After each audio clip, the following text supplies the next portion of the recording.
پلیس نشسته روبروی یه قاتل زنجیره‌ای توی اتاق بازجویی. معمولاً پلیسا یک لیست بلند بالایی دارن از بازی‌های روانی که بتونن ازش استفاده کنن تا اون قاتل سریالی حرف بزنه، اعتراف کنه. اما توی کیس امروز این موضوع مقدار فرق میکنه. قاتل زنجیره‌ای امروز شبیه به هیچ کدوم از قاتل سریالی هایی که تا الان توی این چنل کاور کردیم نیست.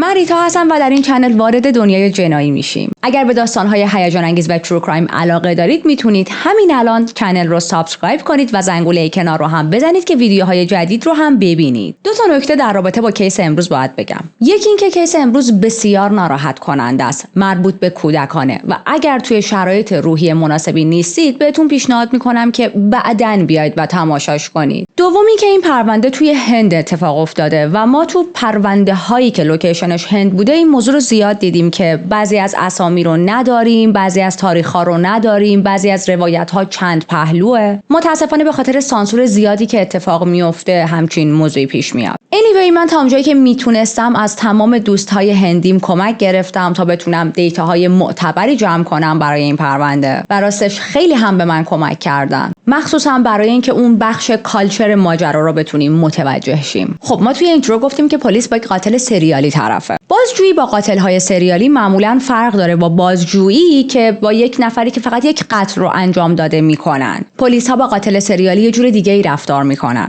و قاتل‌های زنجیره‌ای خیلی علاقه دارن که بازی در بیارن. واقعیت اصلاً unusual نیست که یک قاتل سریالی توی بازجویی‌ها از پلیس چیزی بخواد. مثلا میگه قبل از اینکه حرف بزنیم، قبل از اینکه بگم جسدها کجان، قبل از اینکه بگم چند نفر رو کشتم، قبل از اینکه انگیزم رو بگم، قبل از اینکه هر کاری کنم تا خانواده قربانی‌ها یک کلوزری پیدا کنن، بهم سیگار بدید، بهم یه لیوان کافی بدید، یا حتی خیلی وقتا غذاهای آنچنانی و مفصل اوردر میدن. و چون پلیس هم نیاز داره به این اعتراف‌ها، معمولاً این سفارش‌ها رو فراهم میکنه براشون، حتی اگر برخلاف میل باطنیشون باشه. در واقع اون قاتل سریالی لنگ یه نخ سیگار و یه کاپ آف کافی و نمیدونم یه ذره غذا نیست. نه، خیلیاشون این درخواست‌ها رو میکنن چون باعث میشه که حس قدرت بهشون دست بده. و اگر یکم بهش دقیق تر نگاه کنیم ترسناک هم میشه. چون ببینید توی اتاق بازجویی همه مردم این فکر رو دارن که الان قدرت دست پلیس یا پلیس هاست. من اینجا هیچ کنترلی ندارم. اما یه قاتل سریالی میگه من اینفورمیشنی دارم که توی پلیس دنبالشی، داری له له میزنی براش و من قراره لطف کنم بهت این اینفورمیشنز رو بدم. پس من شما رو وادار میکنم که همینجا جلوم بشینی و من رو تماشا کنی در حالی که دارم مکدونالد میخورم. هر وقت که دلم بخواد بهتون یه چیزی رو میگم، شایدم نگم. این کاریه که باعث میشه حس کنن تمام قدرت دست اوناست و نه دست پلیس.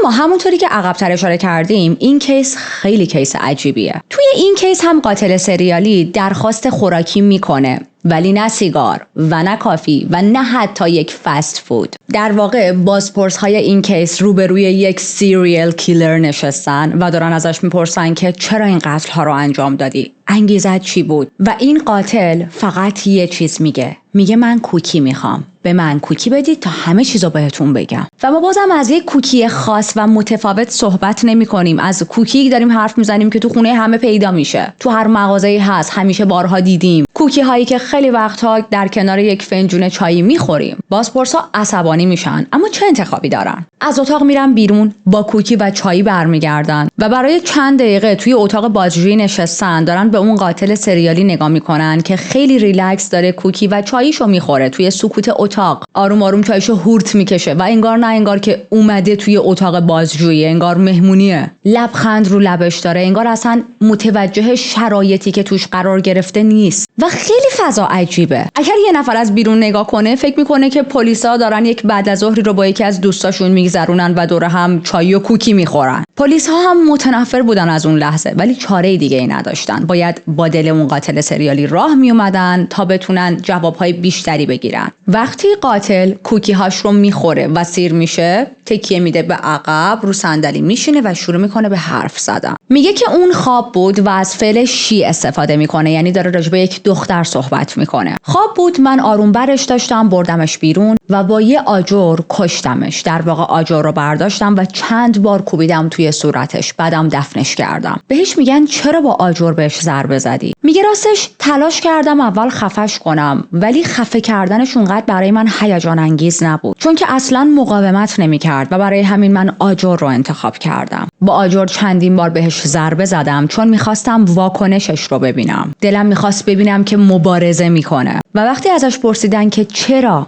اصلا میخواستی همچین چیزهایی رو ببینیم، جوابی نداد. فقط میگفت چون دلم میخواست، چون احساس کردم باید این کار رو انجام بدم. وقتی یکی از بازپرسا دفترچه یا قلمش میفته زمین و دلا میشه رو زمین خم میشه که برش داره، میبینه که پاهای این قاتل سریالی حتی به زمین نمیرسه. پاهاش از صندلی آویزون بودن، چون این قاتل سریالی فقط 8 سالش بود. آمارجیت سادا جوانترین قاتل زنجیره‌ای جهان تا به حاله. یعنی این واقعا دیوونه کننده است. ما همیشه درباره خیلی از قاتلای زنجیره‌ای میریم سراغ دوران کودکی و بفهمیم که چی شده. مثلا اینکه آیا توی دوران کودکی آسیب جسمی دیدن یا مورد سوء استفاده جسمی یا روانی قرار گرفتن، و یا اینکه نه زندگیشون اتفاقا نرمال بوده. اما خب آمارجیت الان 8 سالشه و دنبال چیش باید بریم؟ اون داره توی همون سنی که خیلی از قاتل‌های سریالی شاید اصلا قتلی انجام نداده بودن قتل انجام میده. و این رو باید بهتون بگم، دوران کودکی آمارجیت توی خیلی از جنبه‌ها عادی به نظر می اومد. نسبت به کالچری که توی هند موجوده میشه گفت شاید حتی زیادی زندگیش عادی بود. چه چیز زیادی از آمارجیت میتونیم بگیم؟ آمارجیت تازه شروع کرده به زندگی کردن، فقط 8 ساله توی این دنیاست. anyway، چون ما سالهای زیادی از این کودک نداریم، بیایید همه چیز رو از دوران نوزادی و خردسالیش بررسی کنیم. از وقتی که به دنیا اومد زندگیش مثل بقیه پسرهای همسن و سالش حداقل توی اون محله بود. خانواده‌اش میگفتن که آمارجیت خیلی شیطون و پر جنب و جوش بود و واقعا دوران نوزادی و خردسالیش اذیت کننده بود. اما از بعد از 2 سالگیش اون رفتارهای خیلی وحشتناک و اذیت کنندش کمتر شد و قابل تحمل بود برای خانواده‌اش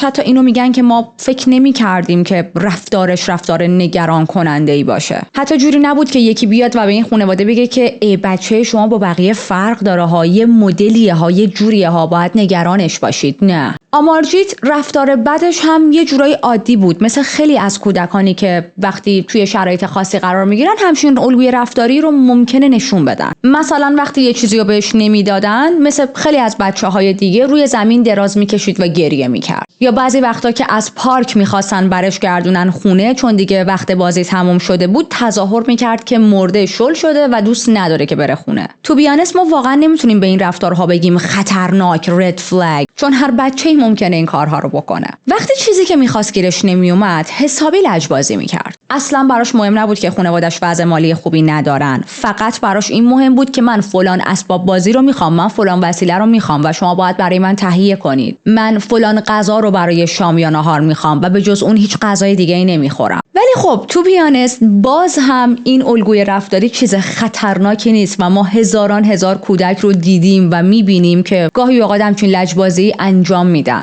اما یه چیز خیلی مهمی رو که میخوام راجبش صحبت کنم و واقعا یکی از پایه‌های اصلی این پرونده است، اینه که خانواده آمارجیت عاشقش بودن. آمارجیت نه تنها بچه‌شون بود، بلکه پسرشون هم بود. هر روز صبح مادر آمارجیت سرمه‌شو در می آورد، انگشت شستشو توی اون سرمه میزد و یه نقطه روی پیشونی آمارجیت میکشید و در پرانتز بهتون بگم این یه تردیشنه که نقطه سیاهی روی پیشونی یا گونه بچه میذارن تا به اصطلاح بچه چشم نخوره. بچه از همه تاثیرات منفی توی دنیا محافظت بشه با اون نقطه و یکی از نمادهای ابراز عشق و اهمیت خانواده هاست به بچه‌هاشون. شاید یه مقدار برای ما عجیب باشه ولی به هر حال باورشون بود و مادر آمارجیت هر روز صبح این کار رو تکرار میکرد با تفکر اینکه چشم بد ازت دور شه، در حالی که این در واقع پسرش بود که میرفت بیرون و کارهای شیطانی انجام میداد. و بهتون گفتم این پرونده نکات عجیب خیلی زیاد داره. یکی از نکات عجیب همین سن آمارجیته. ما داریم راجع به یک کودک 8 ساله صحبت میکنیم. تصور کنید یه نفر به یک کودکی بگه شرور. obviously همه توی سوشال میدیا بهش حمله میکنن، میگن حرف دهنتو بفهم، به بچه چرا همچین حرفی میزنی؟ یک بچه، یک کودک 8-9 ساله چه شرارتی میتونه تو وجودش داشته باشه؟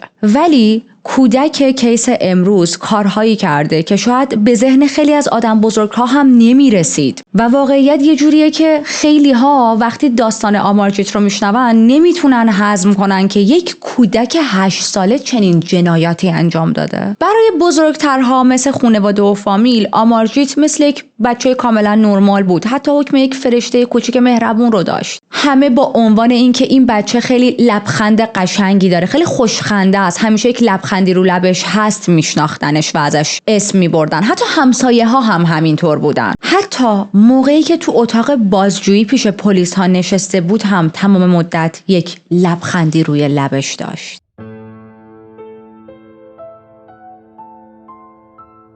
آمارجیت همیشه لبخند میزد. اگه ازش سوالی میپرسیدی با لبخند جوابتو میداد. حتی وقتی داشت داستان این که چطور آدمها رو کشته رو هم تعریف میکرد باز لبخند میزد. وقتی کوکی درخواست کرد تا حرف بزنه با پلیس بازم لبخند رو لب داشت. اما دوستای آمارجیت برخلاف خانواده‌اش، در و همسایه و فامیل ابعاد متفاوتی رو از آمارجیت دیده بودن و وقتی پلیس با دوستای آمارجیت حرف میزنه چیزهای جدید و عجیبی میشنوه. دوستاش یه سری چیزای مشکوک تو آمارجیت حس کرده بودن. حس میکردن بازی‌های آمارجیت فرق داره. ببینید وقتی بچه‌ها در حال بازی هستن در واقع دارن سوشال اسکیلز یاد میگیرن، مهارت‌های اجتماعی. دارن یاد میگیرن که چطور شوخی کنن ولی در عین حال اون شوخیشون ظالمانه نباشه و دل کسی رو نشکنه، کسی رو اذیت نکنه. یاد میگیرن چجوری تهاجمی باشن و مثلا کشتی بگیرن یا یک ورزش رو انجام بدن، اما اون بازی در حد بازی بمونه و تبدیل به جنگ یا یک کتککاری واقعی نشه. و هر جا که نزدیک بود آسیب جدی به دوستشون یا به شخص دیگه‌ای وارد شه استاپ کنن و بکشن عقب. یه مثال دیگه بتونم براتون بزنم که الگوی رفتاری و تفکر آمارجیت رو بهتر درک کنید. قطعاً خیلی از شماها آدم‌هایی رو تو جمع دوستا یا دور و بریاتون دیدین، اشخاص بزرگسال که انگار سوشال اسکیل ندارن، یا بلد نیستن چطوری باید با مردم حرف بزنن، یا بلدن اما نمیخوان اونجوری خوب رفتار کنن. مثلا توی یه گروهی همه دوستا دور هم جمع شدن، دارن با هم شوخی میکنن، میخندن، بعد یک نفری وارد میشه، میاد یک حرف خیلی ناراحت کننده ای میزنه که دیگه تو قالب شوخی نمیشه جا دادش، یه جورایی توهینه. بعد هیچکی هم نمیخنده، فقط خودش میخنده، فقط خودش از اون توهینی که کرده لذت میبره. به نظرش هم میاد که من که شوخی کردم، شوخی بود، در حالی که نیست و تو توهین کردی به یک نفر. و ببینید پوینت هم همینه. بعد از اون رفتار همه آدم‌ها تقریبا ناراحت میشن به جز خود اون آدم که این توهین رو کرده. و حتی ممکنه تعجب کنه، ممکنه جوری رفتار کنه که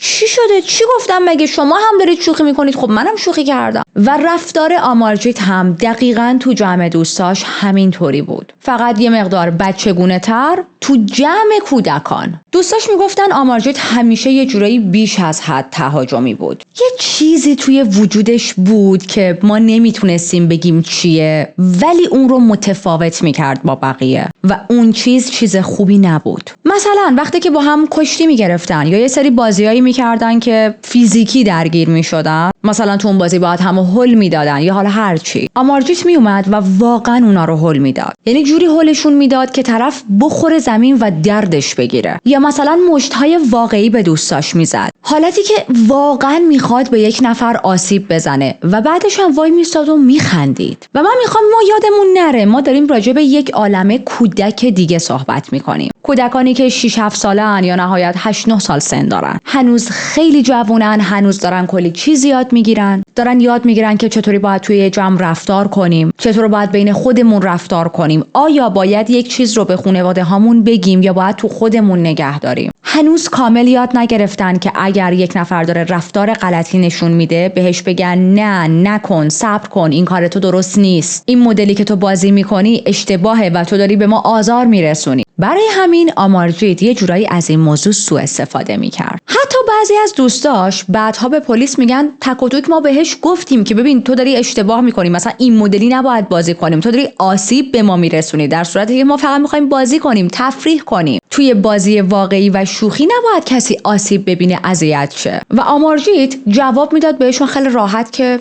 منم دارم مثل شما بازی میکنم، منم دارم همون کاری رو میکنم که شماها کردید، شما هم دارید مشت میزنید، میخندید، تفریح میکنید، منم دارم مشت میزنم و میخندم. اما واقعیت این بود جوری که آمارجیت بچه‌های دیگر رو مینداخت زمین یا مشت میزد یا در قالب شوخی هر کار دیگه‌ای میکرد که براشون آزاردهنده بود واقعا متفاوت بود با کاری که بقیه بچه‌ها میکردن. آمارجیت یه جوری رفتار میکرد که انگار میخواست واقعا درد و اذیت شدن رو تو صورت این دوستاش ببینه. خوشبختانه آمارجیت فقط 8 سالش بود و یک کودک 8 ساله نحیف بود، اندام ریزنقشی داشت. پس هیچ کدوم از دوستاش آسیب فیزیکی جدی ندیده بودن. اما خب همشون میگفتن رفتار آمارجیت خیلی برای ما عجیب بود و آمارجیت یه مدلی اصلا غیر قابل پیش بینی بود. بعضی وقتا رفتارش دیوونه‌وار میشد و بعضی وقتا هم واقعا ترسناک. پلیس اینجا از دوستای آمارجیت میپرسه که یعنی چی ترسناک؟ میشه یه ذره مثال بزنید؟ و دوستاش میگن مثلا هر وقت که ما یک بازی میکردیم و برنده بازنده داشتون بازی و آمارجیت شخص برنده نمیشد، بی‌نهایت عصبانی میشد. دستشو مثل پروانه دور تا دور خودش میچرخوند و همینطوری که داشت دستشو میچرخوند راه میرفت و هر کسی که سر راهش بود رو با مشت میزد یا مثلا با عصبانیت لگد میکوبید رو زمین و یه حالتی که انگار یه نفر بهش حمله کرده، یه نفر بهش توهین کرده، در حالی که آمارجیت فقط برنده اون بازی نبوده. با عصبانیت میرفت خونه‌شون. اطرافیان وقتی این چیزها رو توی آمارجیت میدیدن تصورشون این بود که بچه است، بزرگ میشه بهتر میشه، ولی در واقع آمارجیت استپ بای استپ داشت یک حالت ضد اجتماعی و خشمگین پیدا میکرد. یا مثلا یک خاطره عجیب دیگه‌ای که دوستاش تعریف کردن این بودش که یه بار همشون با هم قرار گذاشته بودن تا دم یه رودخونه کوچیک که کنار خونه‌های محلی بود بدوئن و بازی کنن. بعد متوجه شدن که آمارجیت توی جمعشون نیست. صداش کردن، گفتن بیا با همون بازی کن دیگه، می‌خوایم بریم تا دم رودخونه بدویم. بعدش هم می‌خوایم بریم تو شنا کنیم، بیا خیلی حال میده. اما آمارجیت نرفت. همونجوری وایساده بود و با یک نگاه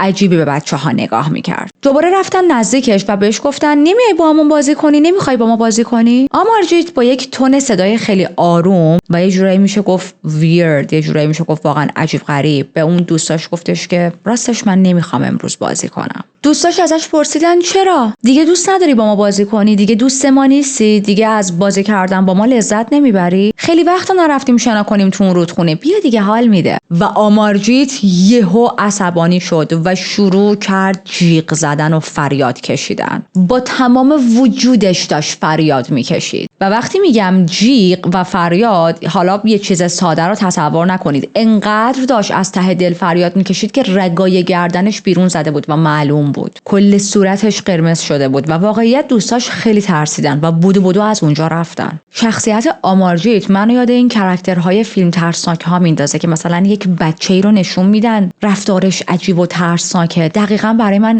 همچین فضایی رو میسازه شخصیتش. از یه جایی به بعد آمارجیت دیگه بازی کردن با دوستاش رو کلاً گذاشت کنار. کم کم از دوستاش فاصله گرفت و خب روز به روز داشت بیشتر و بیشتر تنها میشد تا اینکه الان رسیده به دور و بر سن 7-8 سالگی و تنها تفریحش اینه که از یک درختی بره بالا و ساعت‌ها همونجا بشینه و این ور اون ور رو نگاه کنه، یا اینکه توی خونه بمونه و تنهایی با اسباب بازی‌هاش بازی کنه. از همه گزارش‌هایی که من بررسی کردم، تمام چنل‌ها، تمام وبسایت‌ها، تمام مقاله‌های روزنامه‌ها، همه میگفتن که آمارجیت یک بچه قلدر بود و بقیه رو بولی می‌کرد. یعنی ببینید همه سورس‌ها داشتن همینو میگفتن. اما مادر آمارجیت اصلا این طرز فکر رو نداشت و به نظرش بچهش یک فرشته‌ای بود که اومده روی این زمین و این نشون میده که مادر آمارجیت چقدر علاقه بیش از حد و وابستگی غیر نرمال داشت به آمارجیت. و میخوام دقت کنید که این موضوع نقش پررنگی توی این پرونده داره، چون مادر آمارجیت واقعا داشت بچه رو لوس میکرد. سرپرست‌هایی رو دیدید که به عنوان مادر یا پدر بچه‌هاشون کاملا دارن مزاحمت برای بچه‌های دیگه تو اکیپ‌های دوستشون به وجود میارن، اما خودشون فکر میکنن بچه ما مظلوم واقع شده. در واقع بچه خودشون داره آزار میرسونه به بقیه، ولی اینجوریان که نه اونی که مظلوم بچه ماست. مادر آمارجیت هم دقیقاً همین مدلی بود. بهش میگن parental denial، یعنی زمانی که والدین از شواهد ناراحت کننده و نگران کننده چشم پوشی میکنن. چون براشون دردناکه که قبول کنن بچه ما یک مشکلی داره و داره برای بقیه مشکل به وجود میاره. پس چیکار میکنن؟ عملاً واقعیت رو کم ارزش یا بی ارزش نشون میدن. مثل کپکی که سرش رو توی برف میکنه و میگه خب من که نمیبینم اطرافم چه خبره، پس هیچ خبری نیست. زمانی که والدین میگن من میخوام بچه‌م بچه خوبه باشه و برای اینکه بچه‌م تبدیل بشه به بچه خوب همه نشونه‌های جدی رو نادیده میگیرم. من نمیام تلاش کنم بچه‌م رو تربیت کنم، بلکه چشمم رو میبندم. و خب این باعث میشه بچه به طرز خیلی وحشتناکی و نادرستی لوس بشه. وقتی سرپرست مرز نمیذاره، اشتباه یا خشونت کودک رو اصلاح نمیکنه و با توجیه یا محافظت بیش از حد اون رفتار مشکلزا رو تقویت میکنه، کودک چون مرزی نمیبینه به همون رفتارهای اشتباهش، به همون الگوی رفتاری نادرست ادامه میده. یه بار آمارجیت میره خونه، لباساش پر از لک چمن بود، زانواش خاکی بودن و یک خراش کوچیکی روی زانوش داشت. به نظر می رسید که فقط داشت با دوستاش بازی خشن می کرد و یا اصلا شاید از درخت افتاده بود. باز بچه هایی که توی ساختمون ها و آپارتمان و شهر زندگی می کنن همچین کثیفی یا خراشی رو بدنشون خب عجیب تره. اما کودکانی که مثل آمارجیت توی ویلیج هستن، توی فضای طبیعی و طبیعت هستن، تمام مدت دارن تو خاک و چمن و این ور اون ور غلط میزنن و اصلا یکی از مدل های بازیشون اینه. اینجوری کثیف شدن و یک خراش کوچیکی رو زانو چیز بسیار عادیه. اما مامانش جور دیگه‌ای برداشت کرد این خراش و کثیفی لباسش رو. داشت آشپزی میکرد که آمارجیتو دید، یهو غذا رو ول کرد، دوید سمت آمارجیت تا خاک و خل رو از لباسش پاک کنه، با یه حالت پنیک، با یه حالتی که ای وای چی شده، چه اتفاقی واسط افتاده. آمارجیت هم چیزی نگفت و همون لبخند همیشگیش رو لبش داشت، چون احتمالاً واقعا هیچ چیزی نشده بود. و مامانش به این فکر افتاد که وای بچه من داره بولی میشه، دارن به بچه‌م زور میگن. و باز من بهتون ریمایند کنم، دقت کنید این در حالیه که دوستای آمارجیت میگفتن اون کسی بود که به ما زور میگفت. روز بعدش مادر آمارجیت رفت پیش یک روحانی هندو و یک چیز مقدسی گرفت. من نتونستم پیدا کنم حالا اون چیز مقدس چی بود، گردنبند بود، یک مثلا پارچه خاصی بود. واقعیت خیلی هم اطلاعاتی راجع به این چیزهای سنتی و اینجور چیزا حالا چه تو کالچر هند چه خارج از هند ندارم. به هر حال ما میگیم شیء مقدس. این شیء مقدس رو از اون روحانی میگیره و تو باور هندوها این شیء میتونه ازشون محافظت کنه، میتونه بهشون برکت بده. اون شیء رو به آمارجیت داد و بهش گفت که اینو باید همیشه همراه خودت داشته باشی تا دیگه کسی اذیتت نکنه. آمارجیت هم مثل همیشه عصبانی شد و مادرش با عصبانیت گفت که نه نمیخوام، من خجالت میکشم اینو همراه خودم ببرم. این وسیله واقعا حال به هم زنه.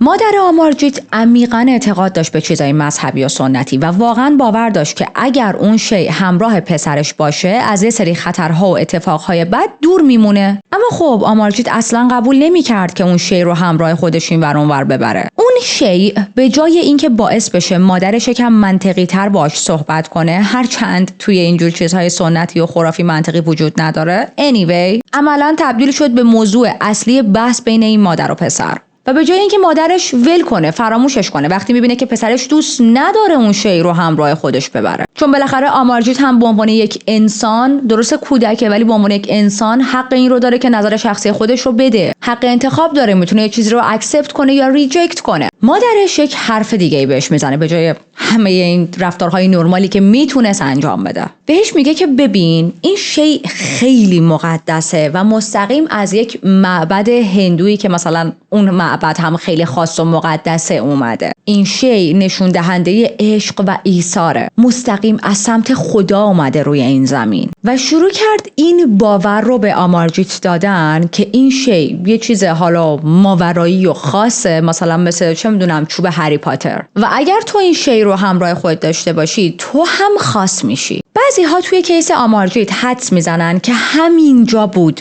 که یه سری اختلالات شخصیتی مثل خودشیفتگی توی آمارجیت شکل گرفته. ولی فراموش نکنید که اینا فقط حدس بقیه است و فکت علمی راجع به کیس آمارجیت نیست. انگار براش این طرز تفکر شکل گرفته بود که من الان یک چیز خیلی خاصی همراه خودم دارم و یک مدل قدرت خاصی به من میده، این شیء یه ارزش زیادی داره، من الان حداقل یه سر و گردن از بقیه دوستا و همسن و سالام بالاترم. چرا؟ فقط به خاطر داشتن این شیء. ولی خب بازم ما نمیتونیم بگیم که 100% آمارجیت همچین وایبی رو گرفته بود یا نه اون روز، چون باز فراموش نکنیم آمارجیت یک کودک 8 ساله است و نه 18 ساله و نه 28 ساله. اون فقط 8 سالشه و خیلی وقتها کودک ها توی سن 7-8 سالگی اصلا مثل بزرگسالها فکر نمیکنن. و باز دوباره من تو کیس آمارجیت احساس میکنم خودش متوجه این میزان علاقه شدیدی که مادر و پدرش بهش داشتن نشده بوده. ببینید والدینش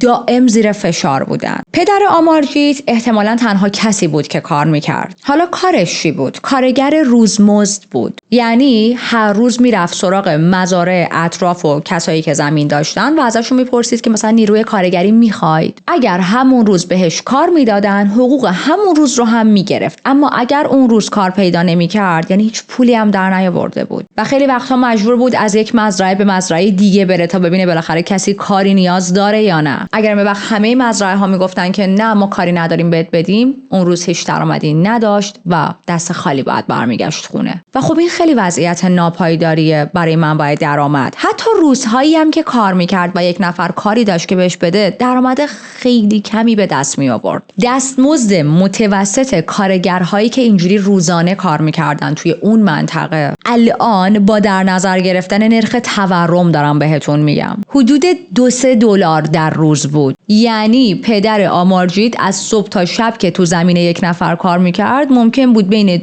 تا $3 گیرش بیاد. یعنی واقعا معلوم نبود غذای فرداشون ممکنه جور شه یا نه. ولی با این حال با این وضعیت مالی خیلی خراب تلاش میکردن که تمام اسباب بازی های مورد علاقه آمارجیت رو واسش تهیه کنن یا هر غذایی که دوست داره رو براش بخرن. دلشون نمیومد و نمیتونستن هر بار به آمارجیت نبگن و البته هر بار هم که آمارجیت نمیشنید به شدت خشمگین میشد و عصبانیت نشون میداد. وضعیت خانواده‌اش از نظر مالی خیلی بد بود ولی داشتن تلاششون رو میکردن هر چیزی که دوستای آمارجیت داشتن رو برای بچهشون فراهم کنن که میدونید آمارجیت وقتی دوستاش رو میبینه احساس کمبود نکنه. موضوع دیگه ای که راجع به خانواده‌اش میخوام اشاره کنم اینه که مادر و پدرش یه جا البته گفتم ولی الان میخوام بیشتر بازش کنم بی نهایت عاشق آمارجیت بودن چون آمارجیت پسر بود.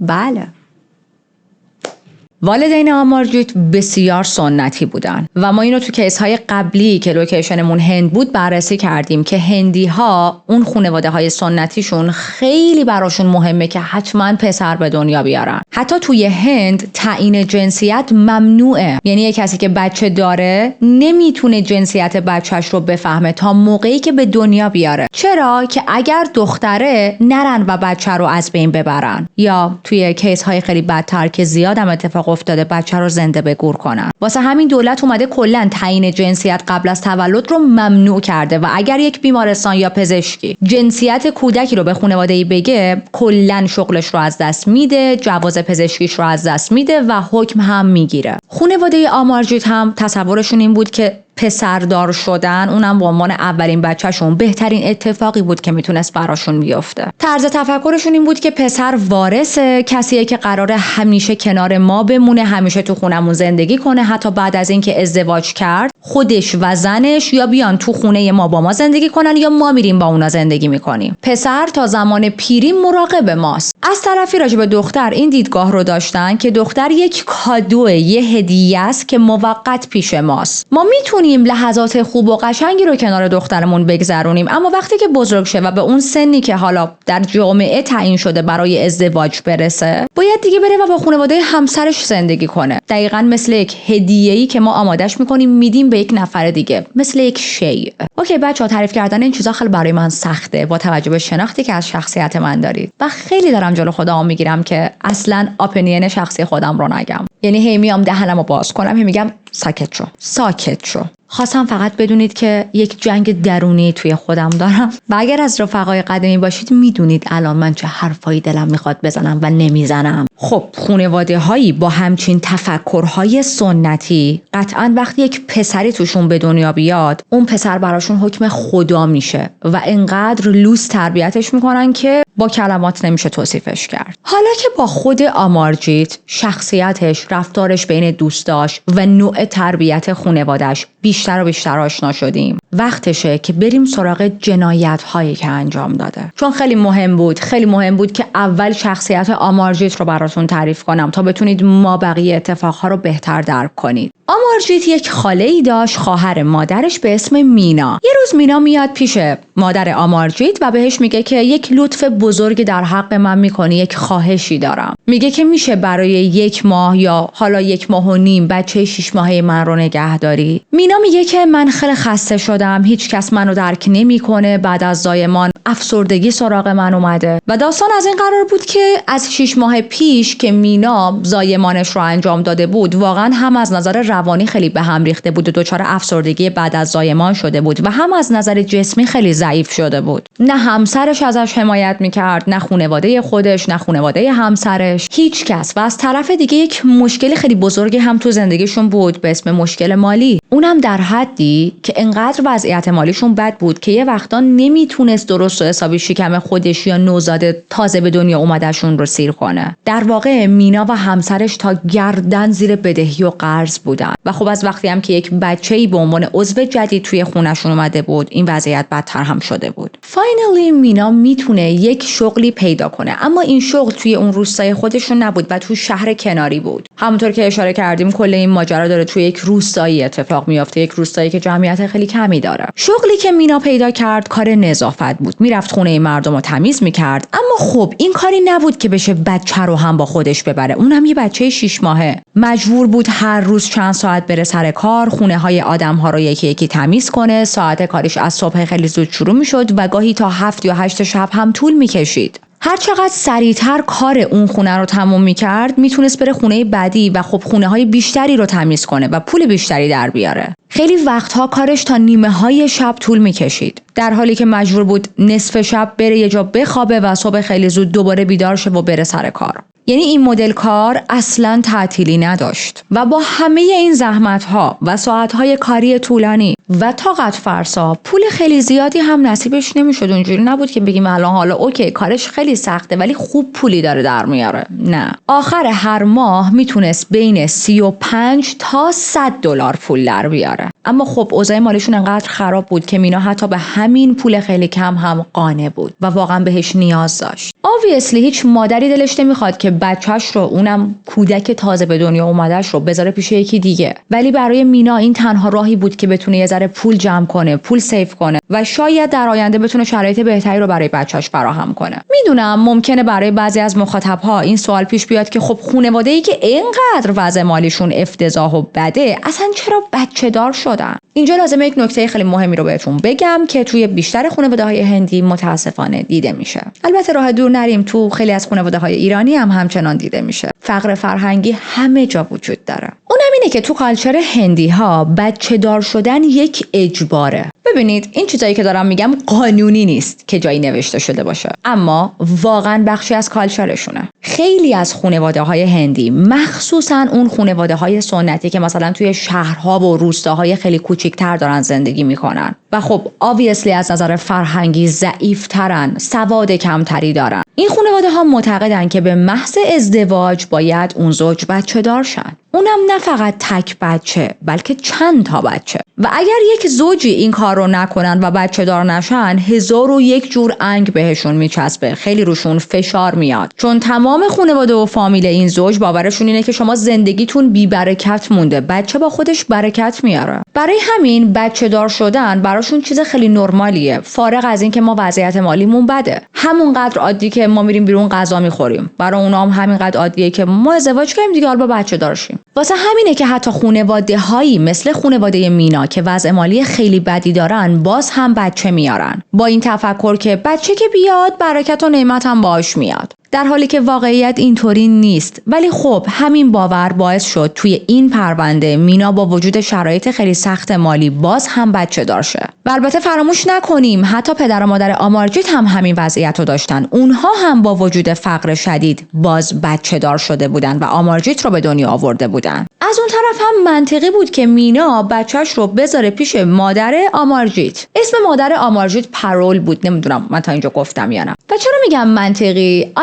کی صمیمی‌تر از خواهر آدم که بتونه برای یه ماه و نیم از بچه آدم نگهداری کنه؟ به علاوه اینکه پرول خودش هم باردار بود، بله، یعنی آمارجیت به زودی صاحب یک خواهر یا برادر دیگه میشد. خب پس پرول میتونست به این نوزاد شیر هم بده و یک حالت تمرینی هم واسه خودش میشد دیگه. تمرین این که چند وقت دیگه من میخوام بچه دار شم و با نوزاد چجوری باید رفتار کنم. پرول اول به مینا میگه که نمیدونم مینا جان، من یه ذره دودلم به خاطر اینکه تو خودت در جریانی، ما همین الانم وضعیت مالیمون خیلی افتضاحه، یک عالمه قبض و بدهی داریم، خرج‌هایی داریم که خودمون نمیتونیم اون خرج‌های خودمون رو تامین کنیم، داریم به سختی نون هر شبمون رو در میاریم. حالا تو الان بیا یک نوزاد رو پیش ما بذاری، چجوری شکم یک کودک دیگر رو سیر کنیم با این همه هزینه‌ای که وجود داره؟ من واقعا دلم میخواد بهت کمک کنم، ولی خب من خودمم باردارم. مینا بهش میگه که نگران نباش، تو از بچه من یه ماه و نیم مراقبت کن، من میتونم ساعتهای بیشتری کار کنم و هم برای خودم و خانواده‌ام پول در بیارم، هم میتونم یه ذره هم پول به شما بدم در ازای اینکه بالاخره دارید چند وقت بچه منو نگه میدارید. همین شد که این دوتا خواهر با هم به توافق رسیدن و قرار شد برای مدتی پرول از بچه مینا مراقبت کنه. چند روز بعد مینا اومد، نوزادش رو گذاشت پیش خانواده آمارجیت. ما اسم این بچه رو نمیدونیم، توی هیچ منبعی ذکر نکردن. قبل از رفتن دوباره نوزادش رو بغل کرد، بوسش کرد، بو کرد، براش دعا کرد و حتی از همون نقطه سیاهایی که عقب‌تر گفتیم مادر آمارجیت واسش میذاشت و باور داشتن که چه میدونم بچه شش نمیخوره و از چیزهای بد محافظت میشه، از اون واسه نوزادش گذاشت. مینا خیلی ناراحت بود، با ناراحتی اون خونه رو ترک میکنه، ولی خب این تنها تصمیم درستی بود که توی اون شرایط زندگیش میتونست بگیره. به نظر مینا بهترین و امن‌ترین جایی که میتونست بچه‌شو بذاره تو دستای خواهرش بود. حتی باورش این بود که شاید پرول تو این تایم از خود من بهتر از بچه‌م مراقبت کنه، چون بالاخره این بچه اول منه و پرول یک بار آمارجیت رو به دنیا آورده، تجربه داره. از اون طرف ما گفتیم حال روحی مینا هم خیلی به هم ریخته بود، اما پرول حالش خوب بود. هفته‌های اول از حضور این مهمون توی خانواده آمارجیت گذشت، همه چیز نرمال بود. پرول داشت کم کم به حضور این نوزاد عادت میکرد توی خونه‌شون، حتی فکر میکرد به خودش چقدر خوب شد که الان این نوزاد اومده، چون من خودم هم میخوام چند وقت دیگه بچه به دنیا بیارم، الان میتونم خودم رو آماده کنم واسه کارهایی که برای یک نوزاد باید انجام بشه، چون بالاخره 7-8 سال از آخرین باری که از نوزاد نگهداری کرده بود گذشته بود دیگه. ما گفتیم آمارجیت تو این خط زمانی 7-8 سال است. این اتفاق براش یه حالت ریفرشر داشت. حتی پرول میره توی استوریج خونه و یه سری لباس‌ها و اسباب بازی و تخت قدیمی که برای آمارجیت قبلا استفاده کرده بودن رو میاره تا برای این نوزاد استفاده کنن. همه چیز داشت خوب پیش میرفت تا ما برسیم به یک صبحی که پرول متوجه میشه برای غذایی که میخواد درست کنه سبزی نداره و باید بره سبزی بخره. نوزاد رو گذاشت توی گهواره و به پسرش یعنی آمارجیت گفت مراقب این بچه باش، من خیلی سریع میرم یه ذره سبزی بخرم و زود برمیگردم، زیاد طول نمیکشه. مسیر هم واقعا کوتاه بود، یعنی فقط باید تا پایین کوچه میرفت. آمارجیت خیلی معمولی سرش رو تکون داد و گفت باشه، مشکلی نداره مامان. پرول با عجله لباساشو عوض کرد، از در زد بیرون تا زودتر خریدشو بکنه و برگرده. آمارجیت به محض اینکه صدای بسته شدن در رو شنید، رفت سمت گهواره اون نوزاد. نوزاد آروم خوابیده بود. آمارجیت دستشو برد سمت نوزاد و شروع کرد اول یکم نیشگون گرفتنش. بعد نیشگونهاش رو محکم‌تر کرد.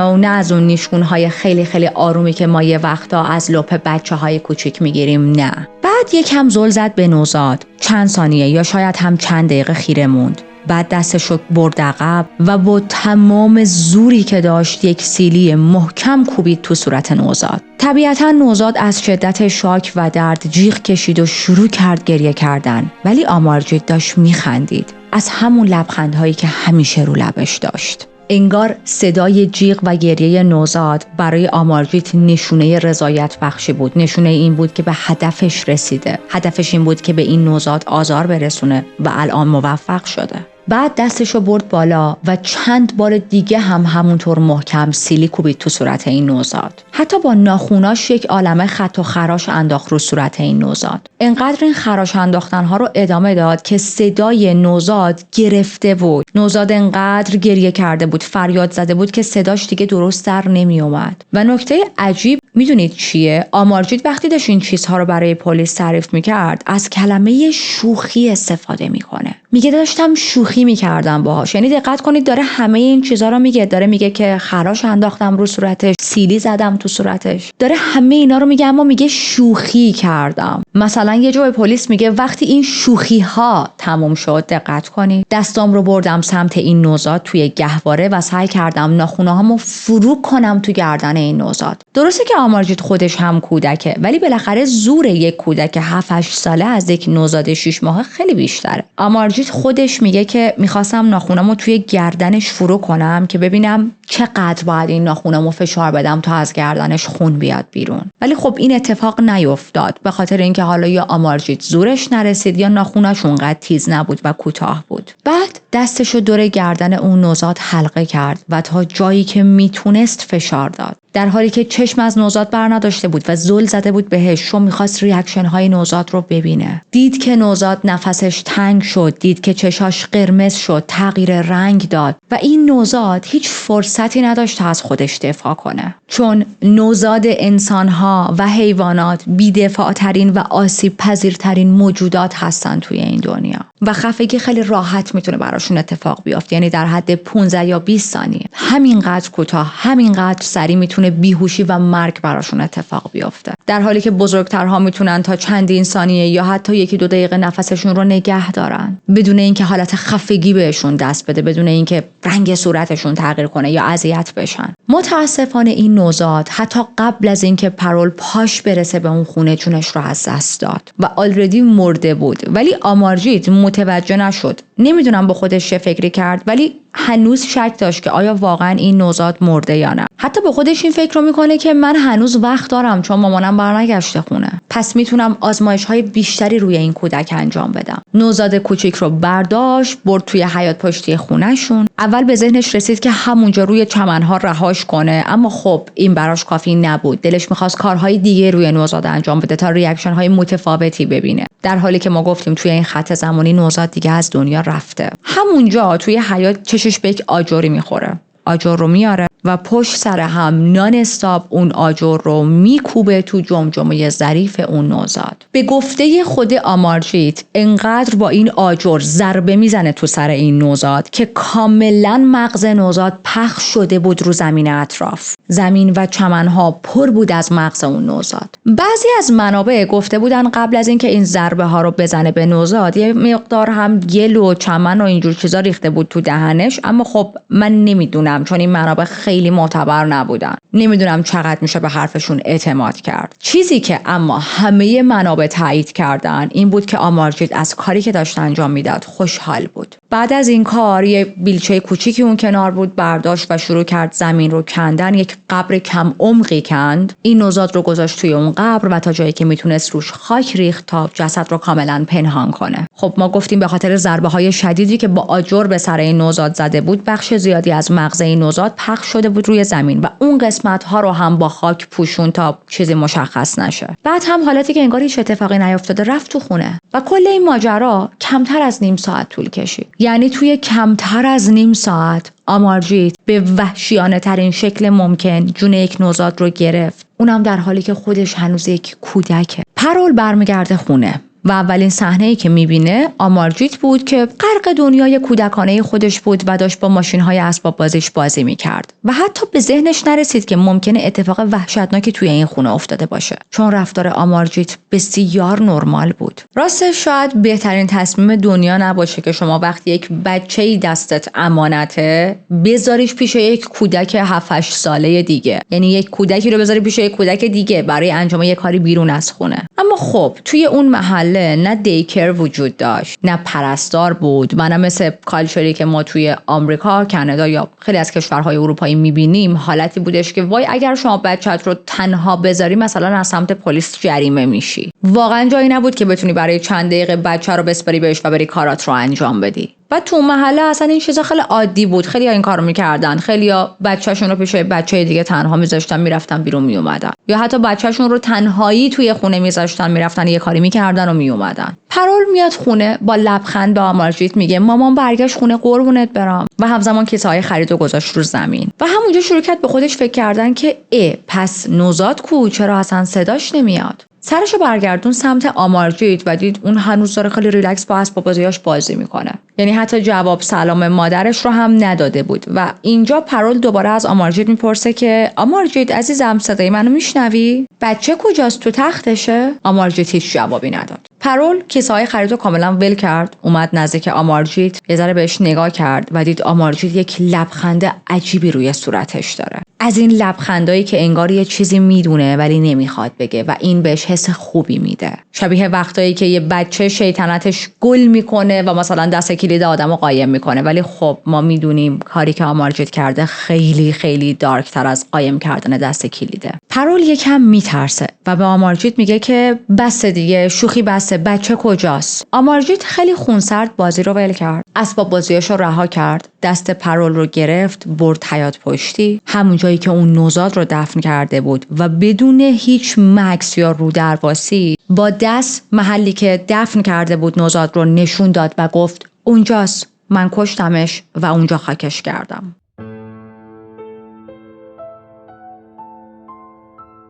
پرول از شدت شاک و ناراحتی نفسش بالا نمی اومد. نمیدونست که چند ساعت آینده رو چطوری باید بگذرونه. نمیتونست به همسرش بگه چون تلفن همراه نداشتن و خب بابای آمارجیت هم الان سر کار بود. نمیتونست به مینا خبر بده و نه حتی میتونست پلیس رو صدا کنه. چون ببینید همچین مادری که اینقدر بچهش رو دوست داره نمیتونه به این راحتی بچهش رو تحویل پلیس بده. حتی با وجود اینکه میدونه بچه 8 سالش یک قتلی انجام داده. چند ساعت گذشت تا بالاخره پدر آمارجیت بی خبر از همه جا از سر کار خسته و کوفته برگشت خونه و وقتی پرول همه چیزو براش تعریف کرد، ریاکشن پدر آمارجیت خیلی عجیب بود. عصبانی شد، کمربندشو برداشت و شروع کرد آمارجیتو تا سرحد مرگ کتک زدن. انقدر کتکش زد که آمارجیت جلوی پاش رو زمین افتاده بود، بدنش پر از خون شده بود و اگر چند تا ضربه دیگه پدرش بهش میزد شاید واقعا آمارجیت همونجا در جا میمرد. بعد از این کتک‌ها والدینش پر از استرس و گیجی و نگرانی تو کل خونه راه میرفتن، دستشون رو به سرشون میکوبیدن، با هم جر و بحث میکردن و دنبال این بودن که بتونن تصمیم بگیرن باید چی کار کنن. از یه طرف توی اون خونه یک قتل اتفاق افتاده بود، از طرف دیگه باورشون این بود که آمارجیت خودش بچه از کودکه، شاید اصلا معنی و مفهوم مرگ رو نمیدونه، شاید فقط داشته بازی میکرده و قصدشون نبوده که نوزاد رو بکشه. ولی خب به هر حال الان جسد یک نوزاد تو حیاط خونه‌شون دفن شده بود و منطقیش اینه که باید پلیس رو خبر میکردن. با این حال با خودشون گفتن که فایدهش چیه که ما آمارجیت رو به پلیس تحویل بدیم؟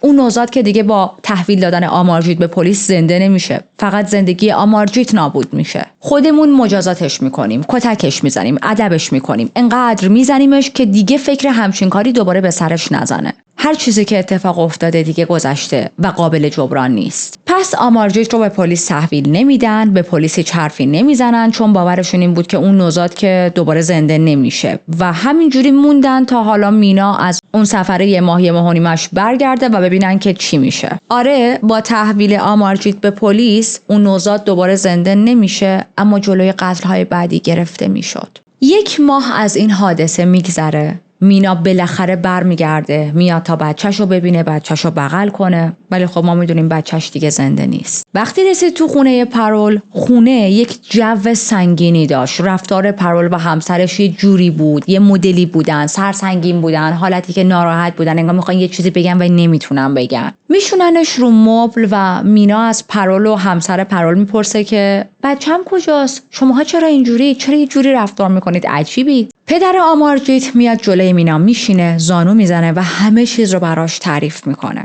البته نه همه چیز رو. میگه که بر اثر یک حادثه بچه جونش رو از دست داد. آمارجیت داشت با این بچه بازی میکرد و نوزاد جونش رو از دست داد و بعد شروع میکنه به التماس کردن پشت سر هم که باور کن این یه حادثه بود. مینا گریش بند نمیومد و خب خیلی هم گیج بود، به خاطر اینکه گفتم مینا از همه بیشتر به پرول توی این دنیا اعتماد داشت برای اینکه بچهش رو بسپاره بهش. یه نگاه به پرول میندازه، میبینه پرول در حالی که خودش هم بار داره روی مبل نشسته و داره نان استاپ گریه میکنه، کل بدنش داره میلرزه و شروع میکنه به مینا التماس کردن که ببین آمارجیت هم بچه است، داشتن با هم بازی میکردن، یک حادثه‌ای پیش اومد و الان بچه‌ت مرده. ما مجبور شدیم که دفنش کنیم چون همسایه ها ممکن بود بفهمند و ما نمیخواستیم کسی بفهمه. و دقت کنید اینجا نمیگن که ما آمارجیت رو بچه تنها گذاشتیم، نمیگن که آمارجیت با آجر مغز بچه‌ت رو زمین پاشوند، نمیگن که آمارجیت خودش برای این بچه قبر کند. دارن همه چیز رو جور دیگه ای نشون میدن. خب طبیعتا حال مینا خیلی بد بود، تمام بدنش داشت میلرزید و حس‌های متفاوتی توی وجودش اومده بود. از یه طرف عزیزترین موجود زندگیش رو از دست داده، از طرف دیگه نمیدونست باید چی کار کنه، به خواهر خودش چی بگه. حالا از اون طرفم پرول و همسرش دارن همینطوری التماس میکنن به مینا که خواهش میکنیم نذاریم موضوع لو بره، زندگیمون نابود میشه، زندگی آمارجیت از بین میره، اگر اونو به پلیس تحویل بدیم هیچ چیزی حل نمیشه، ما خودمون این مسئله رو تا آخر عمر به دوش میکشیم، ما تا آخر عمر مدیونتیم، قسم میخوریم. مینا از جاش بلند شد که بره آمارجیت رو ببینه. بالاخره آمارجیت کسی بود که با اکسیدنت، اگر حالا مینا واقعا باور کرده بود، باعث مرگ بچه‌ش شده بود و دید که آمارجیت پشت در یک اتاقی قایم شده و یواشکی با یک چشمی که بیرون بود، یه چشش پشت در قایم شده بود، داشت همه چیز رو میدید. یه حالتی که انگار می‌خواست واکنش مینا رو ببینه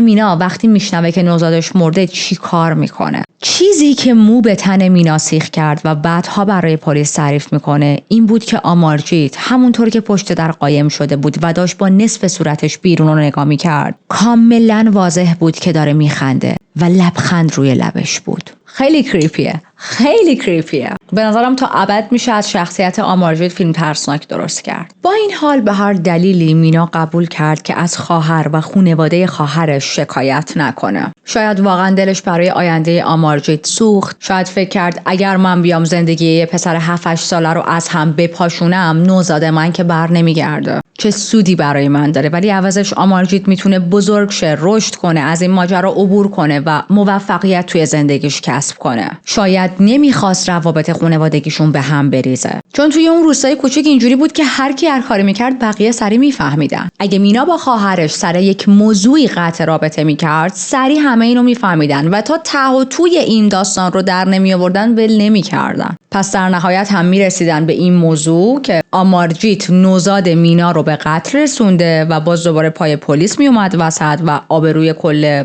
خانواده و فامیل و اینا میرفت دیگه. ما دلایل مینا رو نمیدونیم، اینا همه حدس و گمانه، اما چیزی که 100% مشخصه اینه که مینا به پلیس زنگ نزد. 6 ماه بزنیم جلو. 6 ماه از اون قتلی که آمارجیت انجام داده گذشته و زندگی خانواده آمارجیت انگار دوباره به یک روال عادی برگشته. طوری که انگار نه انگار 6 ماه پیش آمارجیت یک نفر رو توی حیاط اون خونه به قتل رسون و خاک کرد. رفتارشون با آمارجیت دوباره مثل قبل بود، همون جوری لوسش کنن، همونقدر بهش محبت کنن، براش اسباب بازی‌های مختلف بخرن، براش خوراکی‌های خوشمزه بخرن و این خانواده انقدر نسبت به آمارجیت حس وابستگی داشتن و اون رو عزیز میدونستن که این بچه براشون یه حالت موجود مقدس پیدا کرده بود، یک موجود مقدسی که هرگز نمیتونه خطا کنه. مثل تعریفی که توی ادیان از خدا میشه. تو ادیان میگن خدا هم یک موجودیه که هیچ وقت خطا نمیکنه و واقعا آمارجیت خدای خانواده‌اش بود. اگر هم خطایی کرده، ما خیلی راحت چشممون رو روی این خطا میبندیم، چون که پسر قند عسل. خب از اونجایی که خانواده آمارجیت همه چیز رو واقعا فراموش کرده بودن و لاجیکشون این بود که این وان تایم میستیک بود و و آمارجیت اون درسی که باید میگرفته رو گرفته از این موضوع و دیگه نمیره تا با آجر کسی رو بکشه یا جون کسی دیگر رو بگیره. پس هیچ اشکالی نداره که دوباره یک نوزاد دیگه وارد خونمون شه. پس توی همین خط زمانی بود که مادر آمارجیت بچه دار میشه. یک کودک به دنیا میاره که یک دختر بود و الان آمارجیت خواهر دار شده. مادر و پدر آمارجیت خیلی خوشحال بودن از اینکه این بچه دومشون دختره، چون ببینید همیشه آرزو داشتن و اینجوری برای خودشون داشتن رویا پردازی میکردن، برنامه میریختن که ای کاش بچه اولمون پسر باشه و بچه دوممون دختر باشه و خب الان دقیقا همین اتفاق شده بود. این نوزاد رو میذارن تو بغل آمارجیت، بهش میگن ببین این خواهرته، تو برادر بزرگترشی و باید ازش مراقبت کنی. آمارجیت هم با همون لبخند همیشگی که روی لبش داشت سرش رو تکون میده. برای مدتی تو خونه این خانواده همه چیز نرمال بود. آمارجیت هنوز با دوستاش نمیرفت بیرون بازی کنه و بیشتر وقتشو یا بالای درختا میگذرون یا توی خونه با اسباب بازیاش بازی میکرد. و مینا یه جا میگه من وقتی آمارجیت رو توی اون خط زمانی میدیدم که داره برای خودش خیلی خوش و راحت و خرم زندگی میکنه، همیشه یک حسرتی ته دلم میشست. اونم این که بچه من الان دیگه توی این دنیا نیست که بزرگ شه و بشینه مثل آمارجیت با اسباب بازی‌هاش بازی کنه. anyways داشتیم میگفتیم رفتار آمارجیت تا یه مدت نرمال بود. با خواهرش مهربون بود، کنار گهوارش میشست، آروم نگاش میکرد و هیچ الگوی رفتاری خطرناکی نشون نداده بود. حتی وقتی مهمون میومد خونشون میدیدن که آمارجیت چقدر داره با این بچه خوب رفتار میکنه و همه میگفتن رابطه این خواهر و برادر پر از عشق و محبته. همه چیز خوب بود تا موقعی که خواهرش چند ماهه شد. بریم به یه بعد از ظهری، بعد از نهار، خونه توی یک سکوت همیشگی فرو رفته بود. از این سکوتایی که همیشه بعد از غذا خونه ها ساکت میشه. همون لحظه هایی که همه دنبال کارهای آروم میرن، یکی کتاب میخونه، یکی چرت میزنه، یکی پازل حل میکنه. سکوت بعد نهار و قبل از برگشتن هیجان بعد از ظهر به خونه. پرول و همسرش هم تو اتاق خواب خودشون دراز کشیده بودن، خوابیده بودن. گهواره رو تو اتاق خواب خودشون نذاشته بودن، حالا مشخص نیست به چه دلیل، ولی در اتاق خوابشون باز بود. یعنی اگر که این نوزاد کوچکترین صدایی در می آورد یا گریه میکرد، سریع میفهمیدن و میپریدن پیشش. چون خونهشون هم یه خونه خیلی کوچیکی بود دیگه، مثلا فاصله حال تا اتاق خوابشون فاصله خیلی کمی بود. آمارجیت هم با خواب نبود و داشت تو اتاقش با اسباب بازیاش بازی میکرد. تو این خط زمانی که هستیم 8 ماه از به قتل رسوندن کازینش اون نوزاد گذشته. مشخص نیست دقیقاً چرا، از سر حس کنجکاوی، از سر سرخوردگی و حسادتی که خیلی وقتها بچه‌های بزرگتر میتونن به بچه‌های کوچیکتر داشته باشن، یا شاید به خاطر یک نوع انحراف روانی که توی آمارجیت وجود داشت. آمارجیت بلند میشه، میره سمت این گهواره، میبینه که خواهر کوچیکش خواب نیست، بیداره، داره نگاش میکنه و حتی وقتی که آمارجیت رو میبینه لبخند میزنه. از این لبخندهایی که نوزادها وقتی یک صورت آشنا، چهره آشنا میبینن احساس امنیت میکنن و بهش لبخند میزنن، مثل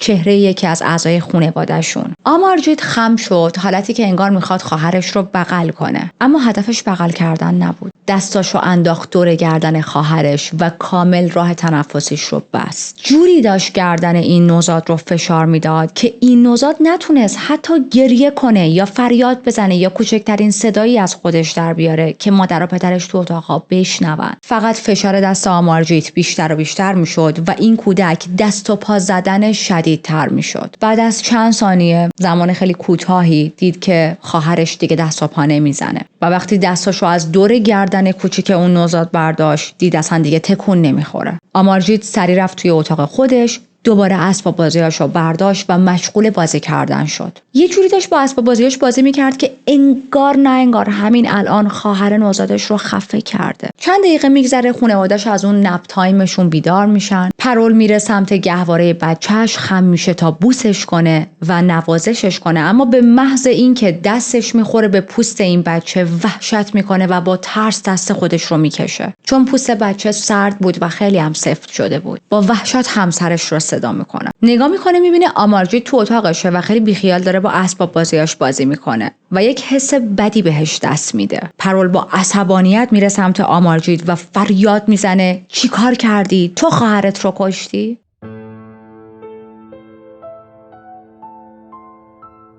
آمارجیت سرش آورد بالا و در جواب این سوال مادرش که چیکار کردی تو خواهرت رو کشتی، با همون لبخندی که نمیدونم بگم لبخند موذیانه عجیب نمیدونم، با همون لبخند معروفی که رو لب داشت سرش رو به علامت تایید تکون میده. پدرش با قدم‌های بزرگی که داشت برمی‌داشت تا سریعتر برسه پیش آمارجیت وارد اتاقش میشه، دستشو میبره عقب و با تمام زور و توانی که یک بزرگسال میتونه داشته باشه میکوبه تو صورت آمارجیت. عملاً اون لبخند از روی صورت آمارجیت میپره، پرت میشه زمین و شروع میکنه زار زار گریه کردن. مادر و پدرش مدام داشتن سرش فریاد میزدن که چرا این کارو کردی؟ مادر آمارجیت افتاد رو زمین، یه حالت هیستریکال بود و واقعا داشت از حال میرفت. چون این بار ببینید دیگه بحث بچه خواهر و بچه غریبه نیست، این بار بحث بچه خودش بود و انقدر داد و بیداد و فریاد توی این خونه زیاد بود که همسایه‌ها خیلی سریع صدای فریاد و داد رو شنیدن و اومدن تو خونه این زوج، اومدن ببینن این سر صداها از کجاه، برای چیه، چه اتفاقی افتاده، کسی بهشون حمله کرده، حالشون خوبه یا نه. حتی همسایه‌هایی که اول همه وارد خونه اینا شدن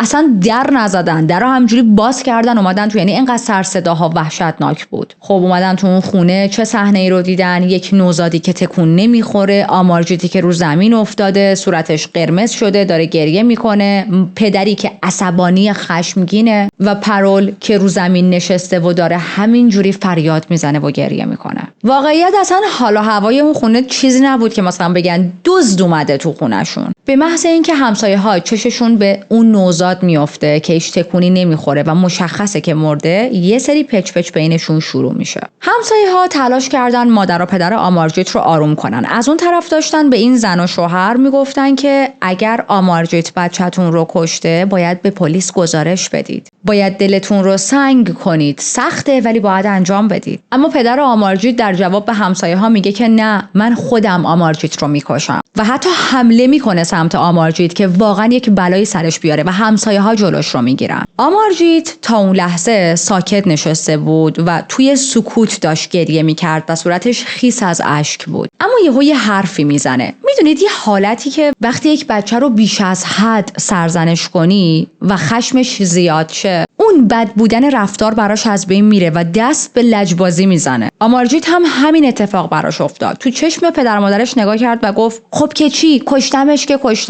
و اینو هی تکرار میکرد، هی به پدرش، هی به همسایه‌ها، به مادرش این مدلی میگفت که خب که چی؟ مگه حالا چی شده؟ یه حالتی که انگار داره راجع به مثلا چه میدونم شکستن یک ظرف صحبت میکنه. اینقدر عادی بود برای آمارجیت. خب مگه چی شده؟ من زدم اون لیوانو شکوندم، ته دنیا نیستش که. در حالی که ما داریم از قتل مجدد یک کودک صحبت میکنیم. یعنی اینقدر این عمل براش عادی بود. حالا یه چیزی توی اینجای پرونده مبهمه. اونم این که آیا همسایه‌ها واقعا فهمیدن که آمارجیت خواهرش رو به قتل رسونده یا اینکه نه، دو دل بودن، مردد بودن و این قضیه براشون خیلی خوب جا نیافتاده بود و فکر کردن حالا به هر دلیلی این بچه جونش رو از دست داده. چون خب مرگ و میر توی نوزادها چیز نادری نیست و اتفاق میافته. ما واقعا نمیدونیم همسایه‌ها متوجه این شدن که آمارجیت قتل رو انجام داده یا نه. اما چیزی که مشخصه اینه که همسایه‌ها اون روز به این نتیجه رسیدن که خب این یک مشکل خانوادگی و کاری از دست ما بر نمیاد و فقط ذره تلاش میکنن که این زن و مرد رو آروم کنن و بعدم از خونهشون میرن. ولی میدونید پوینتم چیه؟ اگر همسایه‌ها فهمیده بودن که آمارجیت خواهر خودش رو به قتل رسونده و باز هم توی این لول به پلیس خبر ندادن، واقعا عجیبه، خیلی عجیبه. اما نکته عجیب‌تر رفتار خانواده آمارجیت بود. با وجود اینکه برای بار دوم بچه‌شون یک قتل انجام داده و این بار دیگه قربانی یک غریبه نیست و بچه خودشون بود،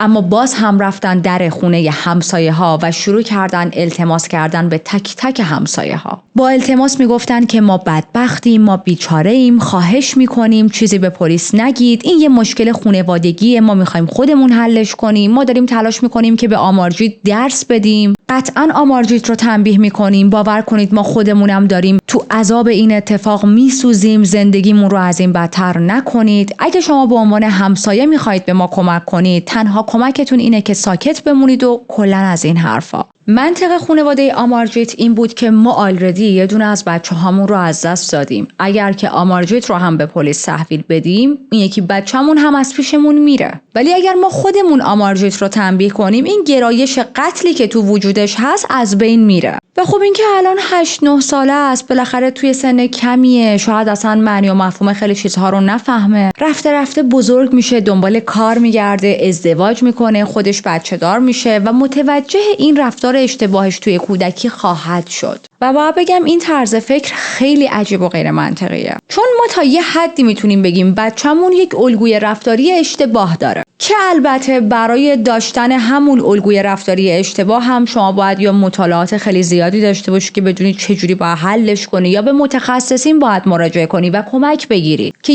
از همون بچگی این الگوهای رفتاری غلط توی اون کودک رشد نکنه، شکل نگیره و شخصیت اشتباهی رو براش شکل نده. اما ما داریم الان راجع به آمارجیت درباره 2 قتل صحبت میکنیم، نه یکی بلکه 2 و این غیر قابل قبوله، این فاجعه است. یک مادر و پدر توی این پوینت باید به این موضوع رسیدگی کنن. اما خب متاسفانه ما ضعیف‌ترین عملکردها رو از سمت خانواده آمارجیت دیدیم و همونطور که عقب‌تر اشاره کردم، خانواده آمارجیت بسیار سنتی بودن. براشون خیلی مهم بود که نام خانوادگیشون خراب نشه، محترم بمونه، تو چشم جامعه محترم باشن. حالا اگه اونقدر عالی نیستن و نامی نیستن، ولی از اسمشون هم به بدی یاد نشه تو جامعه. واسه همین دست به هر کاری میزدن تا اون به اصطلاح بی‌آبرویی یا لکه‌دار شدن اسم براشون پیش نیاد توی جامعه، حتی اگر اون تصمیم یک تصمیم غلط بود، یعنی حمایت کردن از بچه قاتلشون. و ببینید اگر که خبر پخش میشد که آمارجیت خواهر نوزاد خودش رو کشته، کل خانواده‌اش از سمت جامعه طرد میشدن بلا استثنا. یعنی بابای آمارجیت که کارش این بود که هر روز بره کار کنه و پول همون روز رو بگیره، دیگه نمیتونست هیچ منبع درآمدی داشته باشه. و وقتی از آبرو صحبت میکنیم یعنی حتی آبروی فامیلاشون. پس شاید این خانواده از طرفی هم نمیخواستن به بستگانشون هم آسیب بزنن. منطقشون این بود که خب برگردوندن 2 قربانی که ممکن نیست، ولی ما بچه‌مون رو میتونیم انقدر کتک بزنیم یا تنبیه کنیم که فکر قتل دوباره از سرش بیفته. و نکته عجیب دیگه توی این پرونده فاصله زمانی هست که بین قتل اول و قتل دوم اتفاق افتاده. این فاصله زمانی فقط 8 ماه بچه‌ها، 8 ماه. یعنی آمارجیت بین قتل اول و قتل دوم فقط 8 ماه صبر کرد. معمولاً دوره سرد شدن برای قاتل‌های سریالی خیلی طولانی تره. دیگه تو کمترین حالت تا 1 سال رو صبر میکنن یا حتی خیلی وقتا بیشتر از 1 سال و بعد دوباره جنایت هاشون رو شروع میکنن. ولی ما الان داریم میبینیم که آمارجیت فقط بعد از 8 ماه دست به دومین قتل زد. شاید اگر دسترسی به نوزاد دیگه‌ای براش راحت تر بود، این فاصله کوتاه‌تر هم میشد. anyway یکم دیگه بزنیم جلو و با یک دختر 8 ماهه آشنا شیم به اسم کاشبو.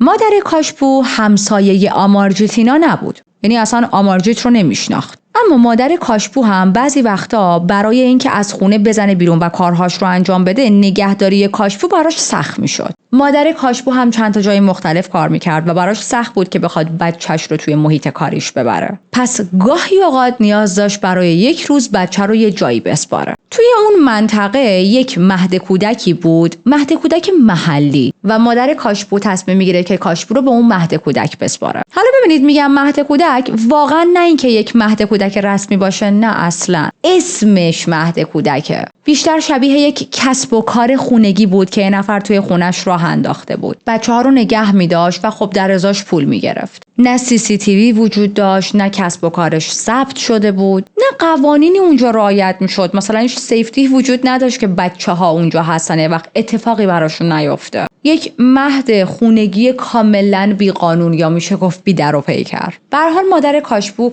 رو میذاره تو اون لوکیشن، میره تا کارهاشو انجام بده و تا قبل از بعد از ظهر برگرده و کاشبو رو برداره. وقتی که کاراشو انجام میده و برمیگرده، میبینه از کاشبو هیچ خبری نیست. کاشبو واقعا فیزیکی غیبش زده بود. حالا این مهد کودک به اصطلاح محلی توی یک منطقه‌ایه که رفت آمد توش خیلی کم اتفاق میفته و زیاد شلوغ نبود و چون خیلی خلوت بود، معمولا خونه ها درشون قفل نداشت. هیچ امکانات ایمنسازی هم برای کودکان وجود نداشت. پس در این مهد کودک محلی هم همش باز بود. حتی هیچ کسی هم جلو در این مهد کودک نشسته بود که مثلا مراقب بچه‌ها باشه. خیلی عامیانه بخوام بگم، لوکیشن اصلا سیف نبود برای اینکه آدم بچهش رو بذاره اونجا. فقط در حدی بود که یه ناظری وجود داشت، اگه مثلا کاشبو یا هر کودک و نوزاد دیگه ای نیاز داشت بهش رسیدگی بشه یا آب و غذایی بهش میداد. نه اصلا مثل اون مراقبت هایی که توی مراکز درست و حسابی و قانونی از بچه‌ها میکنن.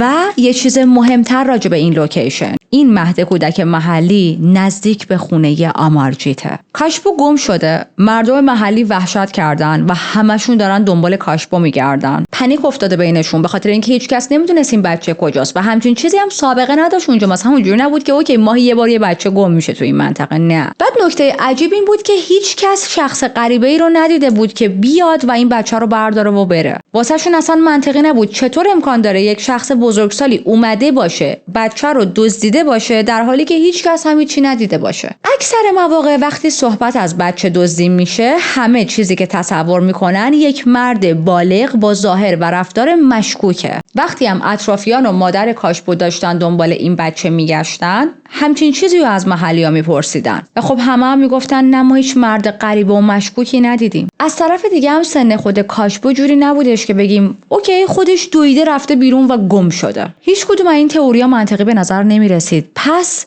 مجبور میشن که با پلیس تماس بگیرن. خبر گم شدن کاشپو خیلی سریع همه جا پیچید و حتی رسید به خانواده آمارجیت و البته در و همسایه هایی که داشتن اطراف آمارجیتینا زندگی میکردن و همونجا بود که همسایه های آمارجیت شروع کردن یه ذره بین خودشون صحبت کردن و گاسیپ کردن، مثل اینکه ما فکر نمی کنیم پلیس باید دنبال یک مرد مشکوک و بالغ بگرده، بلکه فقط کافیه پلیس آمارجیت رو بررسی کنه. اما کسی که اون روز باعث شد پلیس بیاد نه همسایه ها بودن و نه مادر و پدر آمارجیت، بلکه عمش بود. عمش کسی بود که این موضوع رو به پلیس گزارش داد. در واقع عمش از ماجرای هر دو قتل خبر داشت و اون روزی که مادر کاشپو بچهش رو گم میکنه عمش میره و باهاش صحبت میکنه. بهش میگه که من میدونم چه اتفاقی افتاده. میگه راستش نمیدونم چجوری باید بیان کنم ولی ما تو فامیلمون یک پسری داریم که سابقه خیلی خوبی با نوزادها نداره و من فکر میکنم دلیل گم شدن نوزاد تو هم همون پسره و اسمش هم آمارجیته. وقتی این حرف بقیه جاها میپیچه مردم هم حرف عمه آمارجیت رو باور میکنن، چون ببینید آدم‌ها معمولاً به یک کودک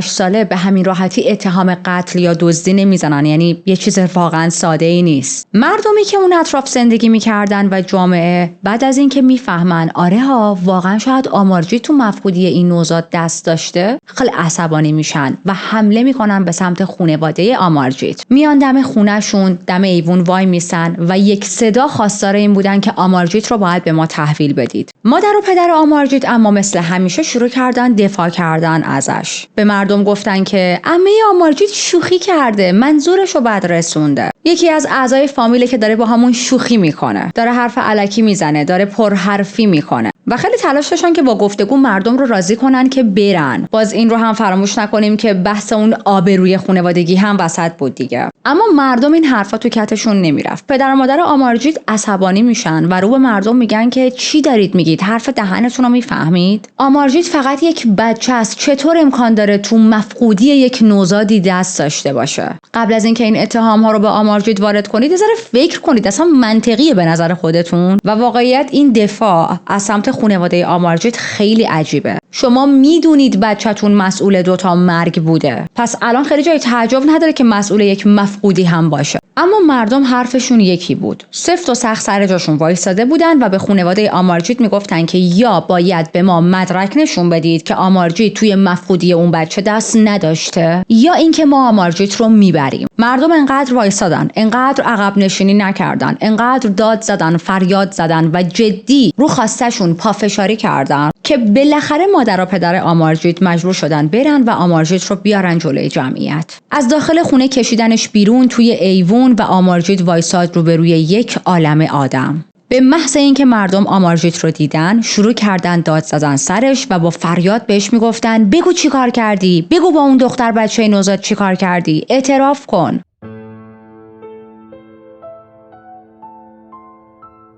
آمارجیت با همون لبخند همیشگیش، همون لبخند تو مخ و مرموزش، توأم با تمسخر و بی احساسی، خیلی راحت و ساده رو به جمعیت گفت من اون دختر رو کشتم. جمعیت وقتی این رو شنید عصبانی شدن. آمارجیت رو از ایوون کشیدن پایین و بهش گفتن باید جای دفن جسد رو به ما نشون بدی. آمارجیت مردم رو میبره دم یک تپه کوچیکی، یه جایی که یه حالت جاده خاکی بود با یه سری سنگ و چمن و اینا اون تپه درست شده بود. اون تپه رو بهشون نشون میده و میگه اونجا کنار اون تپه خاکش کردم. من خیلی تحقیق کردم اما نتونستم بفهمم که آمارجیت قتل سوم رو چطور انجام داد. چطور که خب ما میدونیم یواشکی رفته توی اون حالت دیکر بچه رو دزدیده و آورده بیرون. منظورم اینه که چه مدلی به قتل رسوندش توی هیچ منبعی گفته نشده بود. حالا شاید خانواده اون نوزاد دلشون نمیخواست راجع به دیتیلز بیشتر صحبت کنن، شاید مدل قتلی که این بار آمارجیت انجام داده بود بدتر یا فجیع‌تر بود و خب ما میدونیم بعضی وقتا تو همچین کیس هایی سانسور خیلی به وجود میاد. نمیدونیم، ولی به هر حال چیزی که واضحه اینه که آمارجیت قتل سومش رو هم انجام داده بود. از اون طرف هم پلیس هنوز به صحنه نرسیده بود و خب فراموش نکنید ما داریم از یک ویلیج کوچیک صحبت میکنیم که تقریبا میشه گفت هیچ پلیس استیشنی تو خود اون ویلیج وجود نداره و نزدیکترین پلیس به اون منطقه شهر کناریه. پس طول میکشه تا پلیس برسه. بعد اصلا جرم و جنایتی توی اون مناطق اتفاق نمیافتاد که حالا بخوان یک پلیسی جدا برای اونجا بذارن. برای همین وقتی اومدن پلیس طول کشید، چند تا از محلی‌ها رفتن که ببینن پلیس چرا نمیاد. از اون طرف هم والدین آمارجیت داشتن به جمعیت التماس میکردن که خواهش میکنیم آمارجیت رو ول کنید. ما نمیخوایم زندگی پسرمون از هم بپاشه. به ما رحم کنید. ولی مردم اهمیت نمیدادن. چون میدونستن با وجود اینکه آمارجیت یک کودک 8-9 ساله است، اما داره جنایت‌های وحشیانه‌ای انجام میده و تا زمانی که این آمارجیت توی اون روستا باشه، جون بچه‌ها و خانواده‌شون در خطره. پس تصمیم گرفتن این بار خیلی سختگیرانه وایسن و اصلا اهمیتی ندن به التماس‌ها و گریه‌زاری‌های خانواده آمارجیت. تا وقتی که پلیس اومد، آمارجیت نتونست خونه برگرده و اینجا بود که آمارجیت دستگیر میشه و میبرنش پلیس استیشن تا همه چیز رو به پلیس بگه. اولین حرف‌هایی که به پلیس ها میزنه میدونید چی بود؟ پلیس بهش میگه که نباید به ما دروغ بگی، اوکی؟ باید به ما راستشو بگی. و آمارجیت میگه آره قطعاً من میخوام راستشو بهتون بگم، چون مامان و بابام بهم گفتن حرف دروغ زدن خیلی بده و من دوست ندارم دروغگو باشم. و این خیلی موضوع مهمیه بچه‌ها، میخوام بهش دقت کنید. آمارجیت کلا اینجوری بود که هر کی هر چیزی رو ازش میپرسید بهش جواب میداد و راستش رو هم میگفت. وقتی ازش میپرسیدن که مثلا فلان کارو کردی میگفت آره. در طول پرونده هم دقت کنید هر باری که قتل انجام داد راستش رو گفت. قتل اولو که انجام داد به مادرش راستش رو گفت و گفت جسد نوزاد توی حیاط خونمون خاک شده. بازی در نیاورد یا دروغ نگفت. قتل دوم هم همینطور، وقتی که خواهر خودش رو کش باز هم راستش رو گفت به مادرش. قتل سوم هم همینطور، جلوی جمعیت وایساد و راستش رو گفت آره من اون بچه رو دزدیدم و کشتم. حالا چیش عجیبه؟ این که برای آمارجیت دروغ گفتن یک گناه بسیار بزرگ به حساب می اومد، ولی قتل نه. شاید واقعا آمارجیت فکر میکرد کشتن 3 تا نوزاد به اندازه دروغ گفتن بد نیست. شاید از ابتدا این موضوع رو یاد نگرفته بود، یعنی خانواده‌اش روی این موضوع خیلی باهاش کار کرده بودن که ببین دروغ گفتن بده، ولی روی این موضوع کار نکرده بودن که گرفتن جون یک انسان یا موجود دیگه بده. واقعا نمیدونیم، ولی این بخش هم یکی از بخش‌های عجیب پروندهش بود. پلیسا ازش میپرسن چرا 3 تا بچه رو کشتی و خیلی ریلکس میگه چون دلم می‌خواست بکشم. چرا نباید این کارو میکردم؟ و انگار متوجه نمیشد که اوکی چرا باید این کار رو میکردی؟ این سوال اصلیه. خیلی ها وقتی با پرونده آمارجیت روبرو شدن، با همین دوگانگی که توی شخصیتش وجود داشت، با همین سرد بودنش، لبخند عجیبش، راحت صحبت کردنش راجع به قتلهاش، توی سن به این کمی واقعا تعجب کرده بودن. و اون سوال معروفی که تو خیلی از پرونده های جنایی، مخصوصا پرونده قاتل های سریالی سراغ مخاطب میاد، سراغ مخاطب هایی که داشتن این کیس رو بررسی میکردن هم اومده بود. من خیلی جاها دیدم مردم این کامنت ها رو گذاشتن توی اینستاگرام، توی یوتیوب، توی سری از سایت های خبری که مردم میتونستن کامنت بذارن و اون سوال این بود که آیا آدم ها قاتل به دنیا میان و یا به مرور زمان تبدیل میشن به قاتل، اونم از نوع سریالی؟ یا اینکه شاید هر دوی این موضوع ها با هم دخیل میشه. چون ما نباید فراموش کنیم آمارجیت درسته که توی یه خانواده فقیر به دنیا اومد، اما تمام مدت داشت عشق و محبت از والدینش دریافت میکرد. درسته زیاد از حد بود این عشق و محبت، اما خب باید صادقانه نگاه کنیم. عشق و محبت زیاد از حد آسیب کمتری به یک کودک وارد میکنه تا اینکه مثلا اون کودک توی خانواده‌ای باشه که مدام کتک بخوره، مدام تنبیه بشه، مدام تحقیرش کنن یا حتی سوء استفاده جسمی و فیزیکی ازش بشه. آمارجیت توی چنین فضایی نبود. آمارجیت صبح تا شب قربون صدقش میرفتن. خانواده‌ای داشت که دوستش داشتن، بهش اهمیت میدادن. هر اسباب بازی، هر غذا، هر وسیله‌ای که دوست داشت رو براش فراهم میکردن، هر چند با سختی. و توی یک محله زندگی میکردن که همه بچه‌ها هم سطح و لول خود آمارجیت بودن. پس نمیتونیم بگیم آمارجیت متوجه اختلاف طبقاتی و فقر و تفاوت وضعیت مالی دیگران شده باشه. حتی یه سریا توی پرونده آمارجیت این نظریه رو داشتن که ممکنه یکی از همون بارهایی که آمارجیت عادت داشته بره بالای درخت و بازی کنه افتاده زمین و به سرش ضربه خورده و برای همین شخصیتش عوض شده و گرایش پیدا کرده به قتل. ما اینو نمیدونیم. اما سوالی که باز اینجا پیش میاد اینه که میلیون ها آدم، هزاران آدم توی دنیا وجود دارن که به سرشون ضربه خورده و هیچ کدوم قاتل نشدن. چه برسه به اینکه قاتل سریالی بشن، اونم از سن به این کمی. این احتمال خیلی چیز نادریه. نمیگیم نیست، اما واقعا یه چیز کامن و معمولی نیست. الان آمارجیت دستگیر شده. اتهام 3 قتل بهش وارد شده. و یک چیز مهم دیگه‌ای که راجع به خانواده‌اش میخوام بهتون بگم این بوده که خانواده‌اش جزو یک کستی بودن که شامل افرادی از طبقه پایین میشدن. من توی کیس‌های قبلی که مربوط به هند بود کست‌ها رو در هند توضیح دادم. مجدد الان نمیخوام دوباره کست‌ها رو براتون باز کنم، فقط یک توضیح بسیار بسیار کوتاهی بدم. کست هایی که آدم ها و خانواده ها داخلش هستن یه جورایی به انتخاب خودشون نیست، از جمله خانواده آمارجیت. یعنی اونجوری نیست که آدم ها توی هند بتونن عموما خیلی راحت کست ها رو انتخاب کنن. یه جورایی هم موقعی که به دنیا میان توی همون کست قرار میگیرن. از نظر قانونی این سیستم کست توی سال 1950 تو هند لغو شده. اما خب ما داریم راجع به یک ساختار 2000 ساله صحبت میکنیم که هنوز هم خیلی جاها داره اجرا میشه و از نظر اجتماعی گذاشتن یه چیز 2000 ساله کنار یه ذره سخته. کست ها قوانین خاص خودشون رو دارن و خیلی وقتا وقتی با یک معضلی، با یک بحرانی روبرو میشن، به جای اینکه پای پلیس رو وسط بکشن خودشون تصمیم میگیرن که اون موضوع رو حل کنن. اگر یک کسی توی اون کست کاری انجام بده که خارج از عرف اون کست باشه، حالا چه عرف اون جامعه، چه عرف اون کست یا حالا عرف چیزهای مذهبیشون، خیلی راحت مردم طردش میکنن. یعنی میشه گفت خیلی از آدم‌ها توی هند با یک تبعیض کاملا واضحی به دنیا میان. حالا اگر یک کسی توی اون کست یک خلافی کنه، مثل کاری که آمارجیت انجام داده، نه تنها خود اون شخص بلکه خانواده‌اش، اقوامش، همسایه‌ها، دور و بریا، همه از نظر دیگران ناپاک حساب میشن و جامعه واقعا طردشون میکنه. و ببینید این طرد شدن اینجوریه که طرف مثلا یکی از اعضای خانواده‌اش یک خلافی کرده یا یکی از اعضای فامیلش یک کار خلافی کرده، اما این بیچاره هم دیگه نمیتونه تو اون جامعه زندگی کنه، در حدی که حتی نمیتونه منبع درآمد داشته باشه، چون هیچکی ازش هیچ محصولی نمیخره، هیچکی بهش هیچی نمیفروشه، هیچکی بهش شغل نمیده و جوری میشه که مجبورن کلا از اون محله و شهر برن، تازه اگر خیلی خوش شانس باشن. بعد این رو هم در نظر بگیرید که کست ها توی هند طبقات اجتماعی مالی متفاوتی دارن. مثلا بعضی از کست ها بسیار ثروتمند هستن، بعضیا معمولیان و بعضی از کست ها خیلی فقیر. و این کستی که خانواده آمارجیت داخلش بود جزو قشر ضعیف و فقیر کست ها و جامعه حساب میشد. یعنی نهایت کاری که آدم ها توی این کست انجام میدادن تمیز کردن فاضلاب بود، از بین بردن مثلا آشغال ها، جمع آوری آشغال ها یا حتی مثلا جمع کردن جسد یا فضولات حیوان ها. دیگه تو بهترین شرایط میتونستن برن و تو زمین کشاورزی دیگران کار کنن یا حالا خونه دیگران، کاری که خاله آمارجیت داشت انجام میداد، کاری که پدر آمارجیت داشت میکرد. یعنی دیگه اینا بهترین شغل هایی بود که این آدم ها میتونستن داشته باشن. همه اینا رو گفتم که بفهمید کارهایی که آمارجیت کرده چقدر خانواده و فامیلش رو هم تحت تاثیر قرار داده.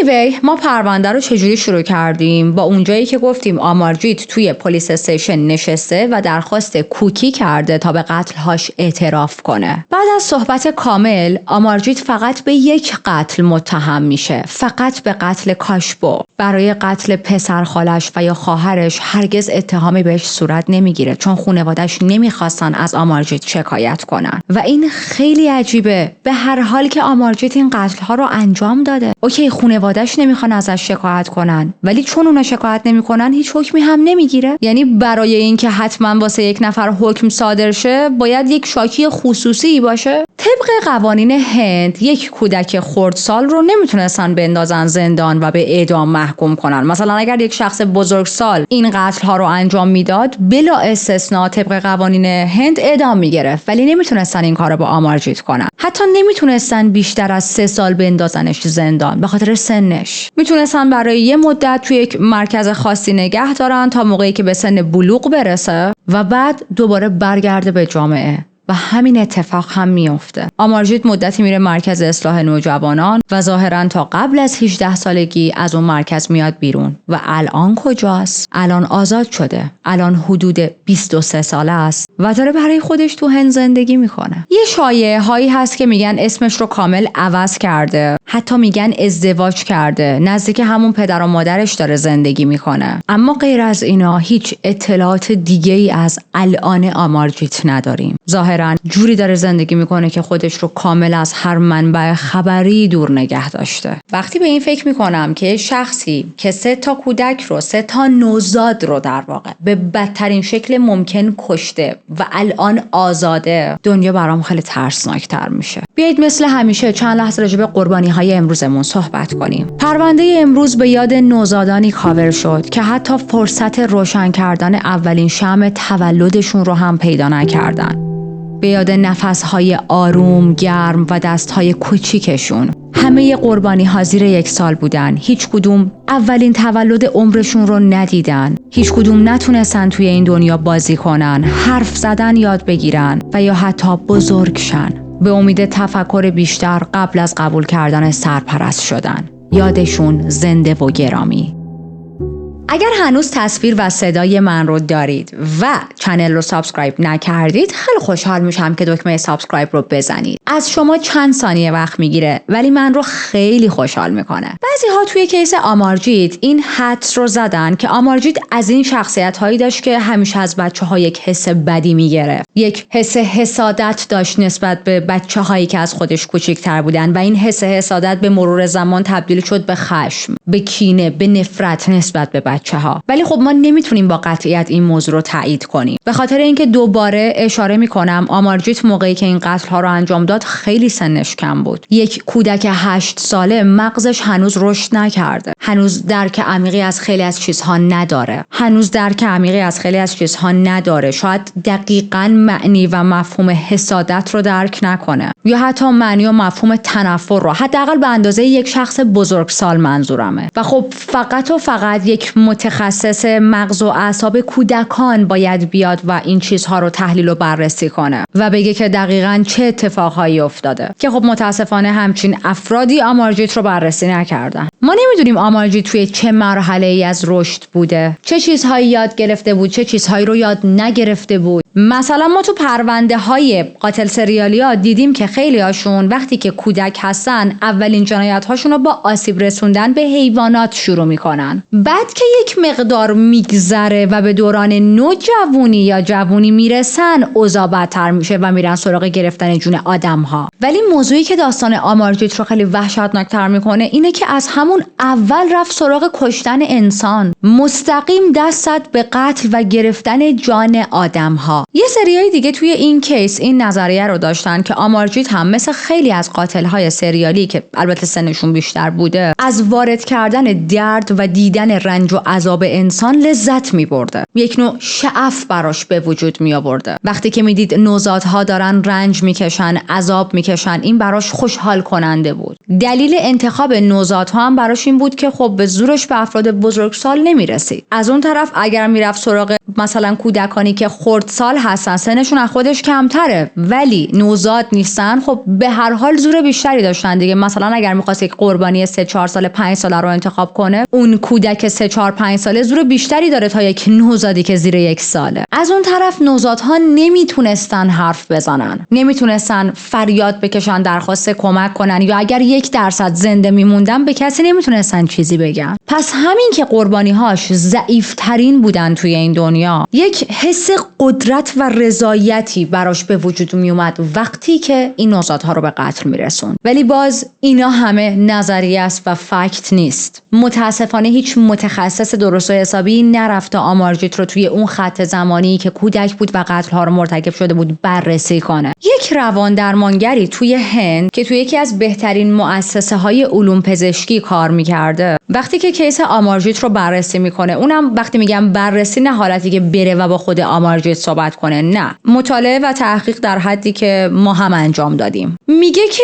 این سطح از پرخاشگری میتونه ارثی باشه، ممکنه ناشی از تلاطم‌های شیمیایی شدید در مغز باشه. اما خب هیچ سندی وجود نداره که کسی توی خانواده آمارجیت آدم خشنی بوده. میدونم الان همتون میخواید بگید پدر آمارجیت. بله، پدر آمارجیت کتکش میزد. ولی بذارید من دوباره براتون ریمایند کنم، ما داریم راجع به کیس هندی صحبت میکنیم. توی کالچر هندی ها کتک زدن پدر و مادر خیلی چیز عادیه. یعنی اگر یک مادر و پدری فرزندشون رو کتک بزنن برای هیچ کی عجیب نیست. خیلی از خانواده ها مثل پدر آمارجیت از تنبیه‌های فیزیکی به عنوان روش تربیت استفاده میکنن. البته بازم به نظر من چون توی یک فرهنگی کتک زدن بخشی از کالچرشه و برای همه عادیه، دلیل نمیشه که آسیب زننده نباشه. یه نکته دارک دیگه راجع به پرونده آمارجیت میدونید چیه؟ خیلی‌ها توی اینترنت نوشته بودن و باور داشتن که به نظر ما آمارجیت احتمال خیلی بالایی هست که دوباره دست به قتل بزنه، دوباره بره سراغ جرم و جنایت، و یا شاید هم تا الان آلردی زده، فقط چون سنش بیشتر شده یاد گرفته بهتر پنهان کنه و خب دروغگوی بهتری بشه، یاد گرفته که نه اتفاقا من نباید همیشه راستشو بگم. من نمیدونم واقعیت، من فقط دارم چیزی که توی اینترنت خوندم رو بهتون میگم. هیچ مدرکی برای اثبات این موضوع وجود نداره، اما کلیت ماجرا خیلی غم انگیز و ترسناکه. بعضیای دیگه هم توی کیس آمارجیت این باور رو داشتن که آمارجیت وقتی این قتل ها رو انجام داد خیلی سنش کم بود، فقط 8 سالش بود و باید دوباره این شانس بهش داده میشد که به جامعه برگرده، توی جامعه رشد کنه و رفتارهاش رو تغییر بده. واقعیت اینه که من نمیدونم،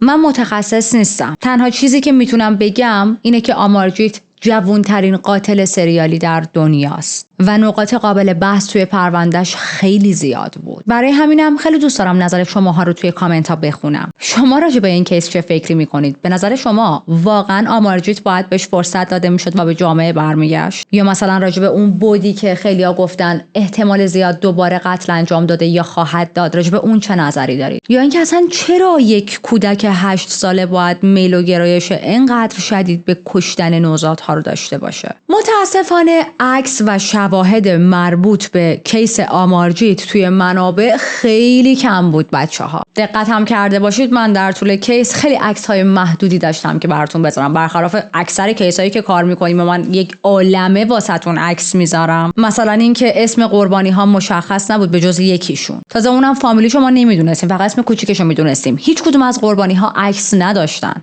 اما با وجود این اطلاعات تصویری کم من تصمیم گرفتم که این پرونده رو کاور کنم، چون هم خیلی عجیب بود، هم به نظر من نصف تقصیر گردن خانواده آمارجیت بود، شاید حتی بیشتر از نصف، نمیدونم، چون واقعا تربیت بچه مهمه. این پرونده رو انتخاب کردم تا آخرش به مخاطب یادآوری کنم که اگر میخوایم بچه دار شیم واقعا باید شرایطش رو داشته باشیم. برای سرپرست شدن، برای نگهداری از یک انسان دیگه، از یک موجود دیگه، از یک حیوان دیگه. ما واقعا باید شرایط درست تربیت کردن اون موجود رو داشته باشیم، چون بچه داشتن فقط مسئولیت شخصی خود ما و حالا شریک زندگیمون نیست. ما مسئول جامعه هم هستیم. ما باید به اون جامعه‌ای که توش داریم زندگی می‌کنیم جواب پس بدیم، چون اون بچه میخواد در آینده توی جامعه قرار بگیره. اگر تربیتش بد باشه، به آدم‌های دیگه‌ای توی جامعه میتونه آسیب وارد کنه. این چیزیه که ما تو پرونده آمارجی دیدیم، تو خیلی از پرونده‌های قاتل سریالی‌ها می‌بینیم. اکثر قاتل سریالی‌ها با خانواده خودشون کاری نداشتن. حالا اون قاتل سریالی‌هایی رو میگم که واقعا خانواده‌های بدی داشتن. آسیب رو از خانواده دیده بودن، ولی آسیب رو به خانواده نمی‌رسوندن، بلکه می‌رفتن و به جامعه آسیب وارد می‌کردن. کلاً دوگانگی عجیب توی این کیس خیلی زیاد دیده می‌شد. بزرگترین دوگانگیش هم به نظر من این بود که خود آمارجید یک کودک بود و داشت نوزادهای دیگر رو انقدر بیرحمانه به قتل میرسوند. آدم نمیدونه که دلش براش بسوزه یا دستش عصبانی باشه. درسته که حالا الان بزرگ شده، ولی من دارم راجع به اون باز زمانی که قتل ها رو انجام میداد صحبت میکنم. و حتی این که میگن بزرگ شده، تشکیل خانواده داده، ازدواج کرده، این خیلی برای من وحشتناکه. anyways راجع به استایل امروزم، بچه‌ها این نزدیکترین لباسی بود که من تونستم به کالچر هند پیدا کنم. واقعیت اینه که پیدا کردن و پوشیدن ساری خیلی سخته و خب تخصص میخواد. مثلا بلد نیستم، کسی هم ندارم که بهم کمک کنه. مثلا اگه ساری پیدا کنم و بخرم و بپوشم چه جوری باید تنم کنم. وقتی که میخواستم استایلمو انتخاب کنم و حالا تو مغازه ها داشتم دنبال لباس میگشتم، اصلا یه حالت گوزگیجه‌ای بودم که من برای این کیس چه لباسی انتخاب کنم. بعد به این نتیجه رسیده بودم که اوکی ولش کن، یه چیزی همجوری میپوشم، جزو اون کیسایی که حالا براش استایل خاصی انتخاب نکردم و یه چیز همجوری پوشیدم. بعد یهو چشم خورد به این سته که دیدم رنگ طلاییه و از اونجایی که توی کالچر هندی ها رنگ طلایی رو خیلی دوست دارن و خیلی استفاده میکنن و کلا باورشون اینه که مثلا طلایی نشونه خوبیه، نشونه برکته. حالا به خاطر هر باوری که دارن کلا رنگ طلایی تو کالچرشون زیاد دیده میشه. تا اینو دیدم گفتم اوکی همینو برمی‌دارم. البته اینم بگم ما رنگای طلایی و نقره‌ای و کلا رنگ‌های این مدلی براق و بولد خیلی ترند شده. هم تو استریت فشن خیلی دیده میشه، هم تو نایت کلاب ها. اینم از پرونده امروز. بازم میگم حتما برام کامنت بذارید، خیلی برام جالبه که بیام نظر شماها رو ببینم چیه راجع به این کیس. مرسی که تا اینجا من همراه بودید. مرسی از همه حمایت هاتون. اگر دوستانی رو دور و براتون دارید که محتوای جنایی دوست دارن، خیلی خوشحال میشم که چنل رو بهشون معرفی کنید. مواظب خودتون باشید تا یک کیس عجیب و برگریزون دیگه. بدرود.